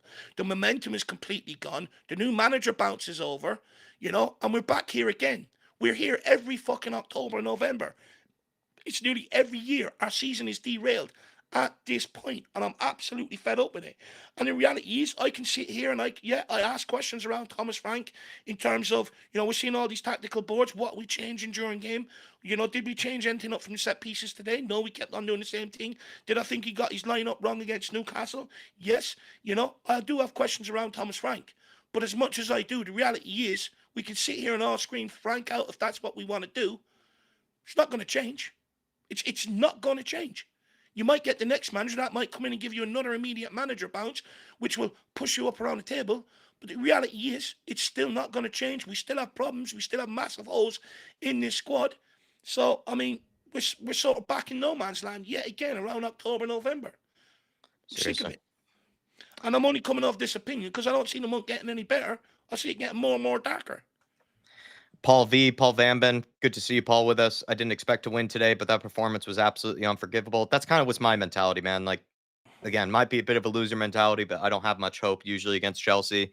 But they still, like, it's hilarious with Spurs. That was kind of the case last season, right? Where your expectations were at the absolute basement level, and then somehow they still found a way to go below them. Like, your expectations are just nothing, and then somehow they still find a way to piss you off. It's just that type of performance today. I felt that, like I was saying that a lot that last season, and I was really hope I didn't have to say that often this season, but it feels like I already am at this stage. Ugh. Iceman saying only 15 senior players available. I am absolutely fuming with the last few games. What did we all expect as Spurs fans this season after such a poor Premier League season? Well, but the thing is, everyone's missing. We're saying injuries now. We had massive amount of injuries last season. We couldn't win. Yeah, You know. nothing's So changed. what's the? It's the same Nothing's thing. changed. Yeah. It's the same thing. At the end of the day, managers paid to find a way, regardless of the circumstances. His job is to try and find a way and prevail and win games of football. I We had think the about same injuries last year, but everyone blamed everything on one guy last year, like they done with Conte and Jose. And I kept on warning. It's a very disingenuous precedent to start doing, because if the next thing happens on the next guy coming in, where are you going to turn to? Who are you going to blame?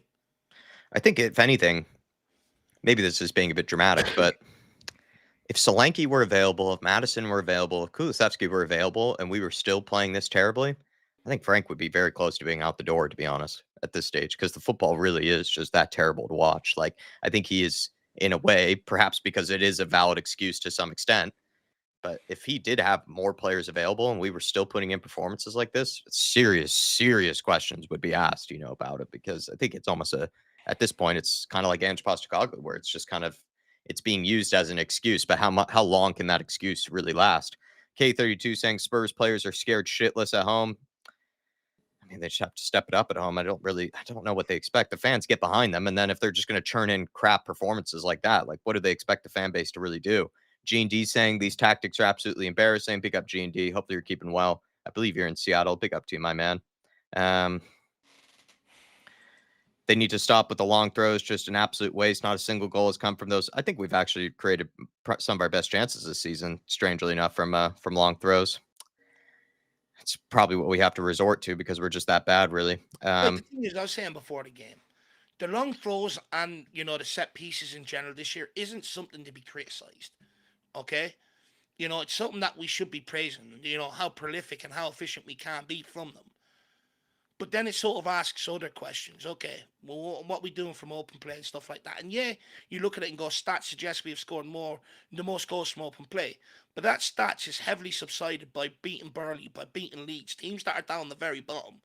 Since we've come back from the international break, we've scored one goal from open play against Everton. One. And that was when they were already 2-0 down and chasing the game. One. Yeah. So we're not even good from open play anymore, which then becomes a huge problem. And it's something that Frank has to work on. He has to fix. If he doesn't, then you will start getting criticism that we're only a set piece team. The reality is, I'm not being funny, but I'm not watching football anymore. I'm watching crash bang wallop fucking rugby. Yeah. Thank you, Dave and Jack. 3:45 a.m. Had to turn the game off, Davey. I would have turned the game off too if I was up as crazy early as you were for that game. Absolutely would have been. Queen Ellie saying it's not the injuries, it's the players. We are not good enough simply, and our passing is just so poor. I would agree with you there, Ellie. Tin Man 007, big up Tin Man. It's been a while. Gutless and spineless performance for a London derby. Imagine what that lot down the road, what they are going to do to us if we play like scared rabbits like that. I mean, the problem is we're not striking any fear into the opposition right now because we're so lackluster going forward. The game plan from the opposition is rinse and repeat. Go and put relentless pressure on Tottenham. You will force them into a mistake, and you will force them into giving you a goal. You don't even have to be great in possession. Just go and run all over them. And the reason why teams know they can do that is because we have no game plan in possession. There's absolutely no game plan in terms of what to do going forward. Like I look at that game today. When we did turn over the ball, it just went long, aimlessly long. There was no let's attack them down this side, even when they're in. Let's go and put pressure on them on this player. He'll give you a mistake, stuff like that. There's absolutely no game plan in possession whatsoever. And when we tried to get the ball forward, because the wingers are so fucking deep, because the cam is so fucking deep, it has to come back because there's no ball forward. And you can scream, go put it in behind. But to who? Who's running forward? Yeah. Absolutely nobody. So we have no game plan in possession, which then leads us to sitting deeper and deeper and deeper. It's something I flagged against Monaco. We sat so deep that when we went to clear the ball, there was no one there to compete for it, which meant it keeps coming one way, and one way. It is nowhere near good enough. And it's a big part of the problem. We can sit here and keep putting all the blame on Richarlison and on Johnson. And believe me, I have made sure they have taken their fair share of blame over the last fucking couple of years. They are a huge problem. But we start with Mamani and Kudos today. Did it look any better? No. Did we get at them anymore? No, we didn't. You would argue it was probably worse than midweek. Yeah. For me, that's down to tactics. He has better players there. He Yeah. played all players. Even Xavi Simons came on. Played all players that we spent massive money on to try and fix the problem. But is he getting the best out of one of them? No. And my point is, you go back to Brennan Johnson, although he's bloody absolutely useless, Ange Postecoglou got the most out of that guy. He racked up goals because there was a plan going forward for him to be able to finish off the moves. What is our plan going forward under this manager? I think the other kind of shocking thing, to be honest, Tin Man, is that... Tin Man. Good to see you. I haven't seen you in a long time. Yeah, it's been a while, man. Hopefully you're okay outside of Spurs and everything. But I think what's kind of crazy is, I know you're saying gutless and spineless. I feel like the players did try. It's just that's how terrible we are. Like, we actually don't have any idea what we're doing with the ball. We look terrible when we do win the ball back. We can't even put away any sort of, combinations. Every player looks lost on the ball. They don't know where to play it. They don't know who to play it to.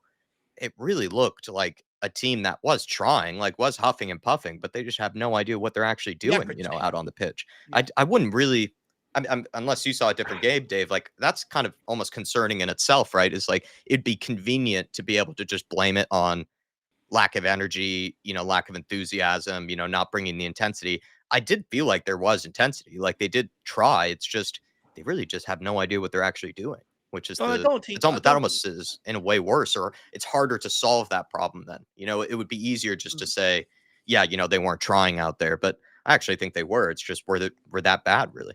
Well, the thing is, I think, you look at it, right? You go back to Jose's tenure, Conte's tenure, and Postecoglou's tenure near the end as well, all three. The running stats were so low for Tottenham players come there. It was clear that it was all done. They needed a break up. The players are still trying. They're still running their nuts off. There's just no game plan in possession. But Yeah. I'm not being funny, but one thing everyone overlooks is Frank told us he hasn't been working on it. He told us he's been working on the defensive structure, the likes of set pieces and stuff like that. But he hasn't been working on how to go forward, patterns of plays, anything like that. He told us that. And this is the result of it. This shit today. Yeah. Completely agree with you, Tim, man. But yeah, that's just how bad I think it was. Is that they were trying, but they're just that terrible, really. Yeah, people have a spot on the chat. Stop Kudos, she stopped Spurs. It's absolutely spot on. No, that's been the case for a while now, isn't it? Billy the Yid, our passing is so slow and pathetic. Got to play the one touch if you want to score goals. What's really frustrating too, Billy, is like there are times when players they do a bit of individual quality where they break away, they skill pass one or two players, and then for whatever reason, like they're too scared to play like a forward pass and behind or play a 1-2 off of someone. Like Jed Spence early on in the game took a past 3-4 players, took ages to get rid of the ball. Like he never wanted. He actually dribbled it all the way from the left back to the right wing position where Kudus was. Kudus was just waiting for the pass for about a solid 10 seconds, and Spence just never played it. There are times when Xavi Simons, was just taking ages to play the pass, never ended up doing it, played it backwards. Kudus, the same. Everyone is guilty of it. That's the frustrating bit, is that at times it seems like players are almost too scared to actually play it quickly. Like you're saying there. Completely agree, man. Someone saying subs came on too late. I don't even blame them for the subs, to be honest. I think like it's really just down to the tactics today. They just seem to have no idea what they were doing. I think Frank made a lot of changes, just no one ended up actually doing anything. We actually looked a bit better actually when some of the subs came on. Not saying it was really that much better, but shocking negative, says Kev Williams. It's terrible, terrible Kev Williams. Absolutely terrible. Centre back FC. If your centre backs don't do anything, we're screwed. Yeah. William Webb saying, at least we played with 5 to 6 teenagers last season, and at least they showed something more. Mikey Moore would walk into this team. I think any player in the Premier League almost walks into this team, especially the forward line. Well, that's a fair point. We're not dealing with as many teenagers as we did last year. We look worse. Yeah. Every single long ball that Porro has tried over the last 3 games has gone out or straight up to the opportunity. The amount of times that Sanchez caught the ball today was just infuriating because, like I said, we're not even good at playing it backwards. We're not even capable of playing it forwards. And then when we had set pieces, we're going to be good at set pieces today. Like, we didn't do anything well today. Literally anything well. Like, at least be good from set pieces if you're just going to be this much of a terrible team to watch. We couldn't even do that right today. But that's the danger of just relying on set pieces, though, Jack.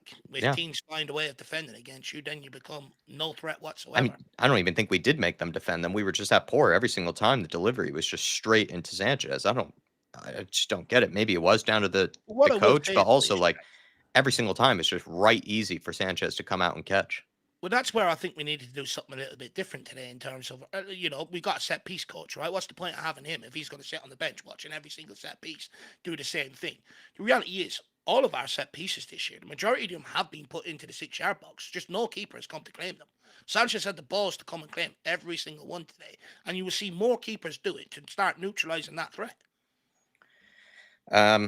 We had plenty of performances like this tonight last season. Do people have amnesia or something, says Alvarez Fasare? I don't think it's a comparison to last season. I just think, there was that hope that we were hoping that was maybe down to the manager, right? That, from last season, that it was more him, that was the reason. But the fact that it's carried on into this season as well, it's a very damning indictment, of everyone. But this is the thing, like he was bred to be this messiah, Thomas Frank, and clearly he's not. Well, that's the thing, Jack. Like, we can sit here and go, oh, but we seen this last season to sort of justify it. I'm sorry, I'm not doing that. At the end of the day, we changed manager to improve our situation. We spent money on Xavi Simons to improve the situation, money on Kudos to improve the situation, brought in Mawani, Paulinho to improve the situation, and it's not improved. You know what I mean? That's the thing. And just because it was, just because it happened last year, it doesn't mean it's acceptable this year. No one found it acceptable last year, so it shouldn't be acceptable this year. That's the reality is. We've made all these changes. We even got rid of Levy at board level and stuff like that as well to try and improve this situation so last year doesn't happen again. And the reality is, Ange was only kept in the job for as long as he was last year because the amount of injuries we had, we couldn't change a manager. The manager wouldn't have come in and came in with the amount of injuries we had at the time because he was never going to get off to a good start. That was the reality of it. But the reality is, we can't justify it by going, we've seen loads of this last year because we changed loads of things so that shit wouldn't continue this year. Harmless Potato, XG 0.05 for Spurs, 2.92 for Chelsea. I think we were right then by thinking that Chelsea could have scored 3-4 goals in the game then if the XG had them down to 2.92. And then Spurs, 0.05. Absolutely insane. I think we might have this game spot on, Dave. I mean, we did absolutely nothing. Literally nothing. Absolutely 0.05 XG is like, did you even play? Were you even on the pitch, really? Like, was there even a team out there? Yeah, I know. And then you're right by saying Vicario saved us because the XG would show Look, that, 2.92. They, according to the XG, they should have scored 3 goals tonight, Chelsea. Yeah, well, I mean, Vicarious pulled off 3 absolutely worldly saves in that game that he had no right to pull it off. Could have been a hell of a lot worse. Yeah. I just want to take Peter Elsie's comment here. Good to see you, Peter. He says, mate, we have lost so many goals between Son, Madison, Kulu, and Solanke. I agree. I sort of agree, but many people wanted to sell Son because he wasn't producing the same output. Madison, yep, I get it. He's out injured. Kulu, half the fan base didn't rate. Yeah. Solanke hasn't exactly come in and been a prolific goal scorer. So I take your point, but at the end of the day, we brought in Kudus, we brought in Mwani, we brought in Simmons. We could sit here and go, has any of them been prolific? Okay, fair enough. But then you ask the question, are we getting them enough chances in front of goal to become prolific? Mm-hmm. That then comes down to tactics, surely. That then comes down to instructions. At the end of the day, when we signed Xavi Simmons, many fans thought he was going to be the answer. We signed Kudos, everyone was delighted with it. We brought in Mwani, no one had a problem with it.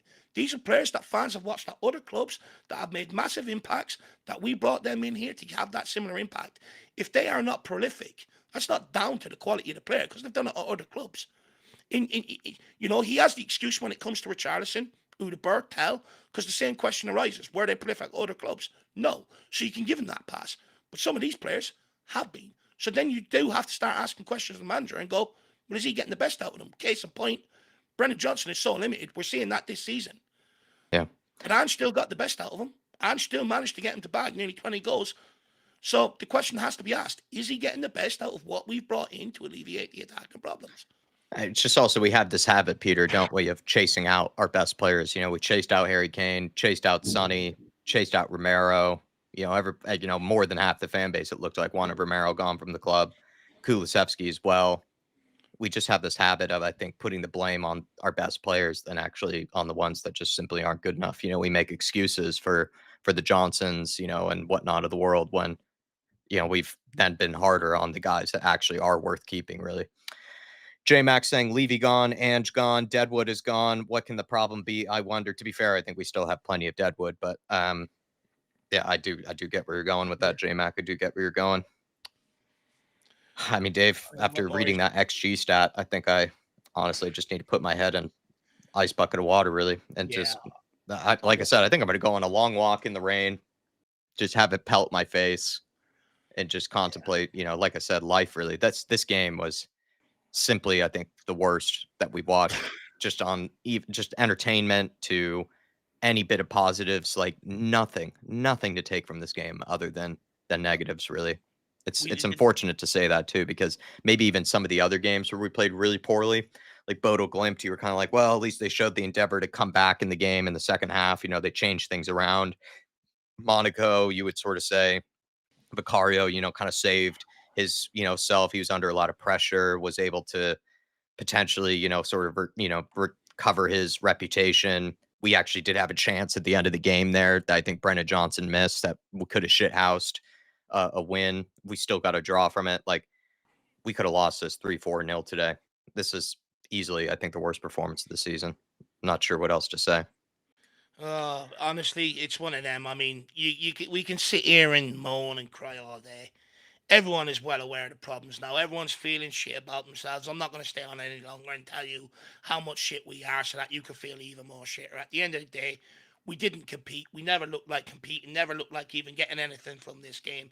It's one of them bad day at the office. And I swear to God, my birthday is Tuesday night and we have Copenhagen. If I see the same shit I seen against Bodo, I'm going to lose my fucking mind. It's my birthday. Give me a win, Tottenham, please. Let's just end this off, Jack. Let's just go and enjoy our evenings because there's no point in sitting here telling people how shit we are to make them feel more shit. Jerome with a super chat saying, boring and embarrassing. We rotated for the cup to play like this at home against Chelsea, to play this shit at home against Chelsea. Strap on for a long November, guys. Yeah, I think I agree with every word there, Jerome. It feels like it's going to be a long November. Yeah, I mean, look, Jerome, you tried to sort of warn this, a couple of weeks ago, and you were very sort of unpopular when you sort of brought that opinion to the table. Look, that's why I just find the Newcastle game even more disappointing now. We rotated and sacrificed that for this today to not even compete. I mean, come on. I mean, it's absolutely madness, Jerome. It's going to be a long, long month. But of course, I'm digging. I'm really clutching at straws here. But Man United looked like they were never going to turn a corner. I know, did they end up losing today? I'm not quite 100% sure, but, they ended up pulling results out against Liverpool and teams like that where they weren't expected. Hopefully we can pull out a couple of results across this month, Jerome, but I am, like I said, when I'm clutching at straws, it really is time to end the stream. Yeah. Big up, Jerome. Oh my God, we're so crap, man. Such a headache. Listen to Billy, everybody. Hit the like button on the way out. Do really appreciate you guys. Thanks for being here with us. At the end of the day, we're just giving our thoughts on the game. And when things do get dark and dull like this, it is hard to say the right thing. So I do appreciate that you guys are with us. And it is hard sometimes to make sense of Spurs when you are playing this terribly. It really is. I don't know what else to say. It's just worst performance of the season, in my opinion. Absolutely the worst. I don't know where else to go with it. And it needs to improve straight away. I don't think we can give it much time or much patience. It has to be better. Copenhagen Tuesday. We have to, because we've already dropped 4 points so far against teams that you would argue should have been winnable. So the pressure's now on Copenhagen. You drop points, and all of a sudden you got PSG, Dortmund, Frankfurt coming up, and you're left in a very tricky situation. We have to win Tuesday night. Yeah. Have to. Has to be so much better. Yeah. Well, everybody, I think we'll see you next time. We'll let you know about. I don't even know what to say in the post-match reaction, to be honest. I don't even know what to say on Twitter. Maybe Twitter might have some funny things to look at, but we'll catch you Monday. We'll be back next week and getting ready for the Champions League on Tuesday, of course. But we'll see you next time, everybody. Come on, you Spurs. Come on, you Spurs. Tough one to get over, this one. Definitely a rough week. See you next time, everybody. Good night, everyone.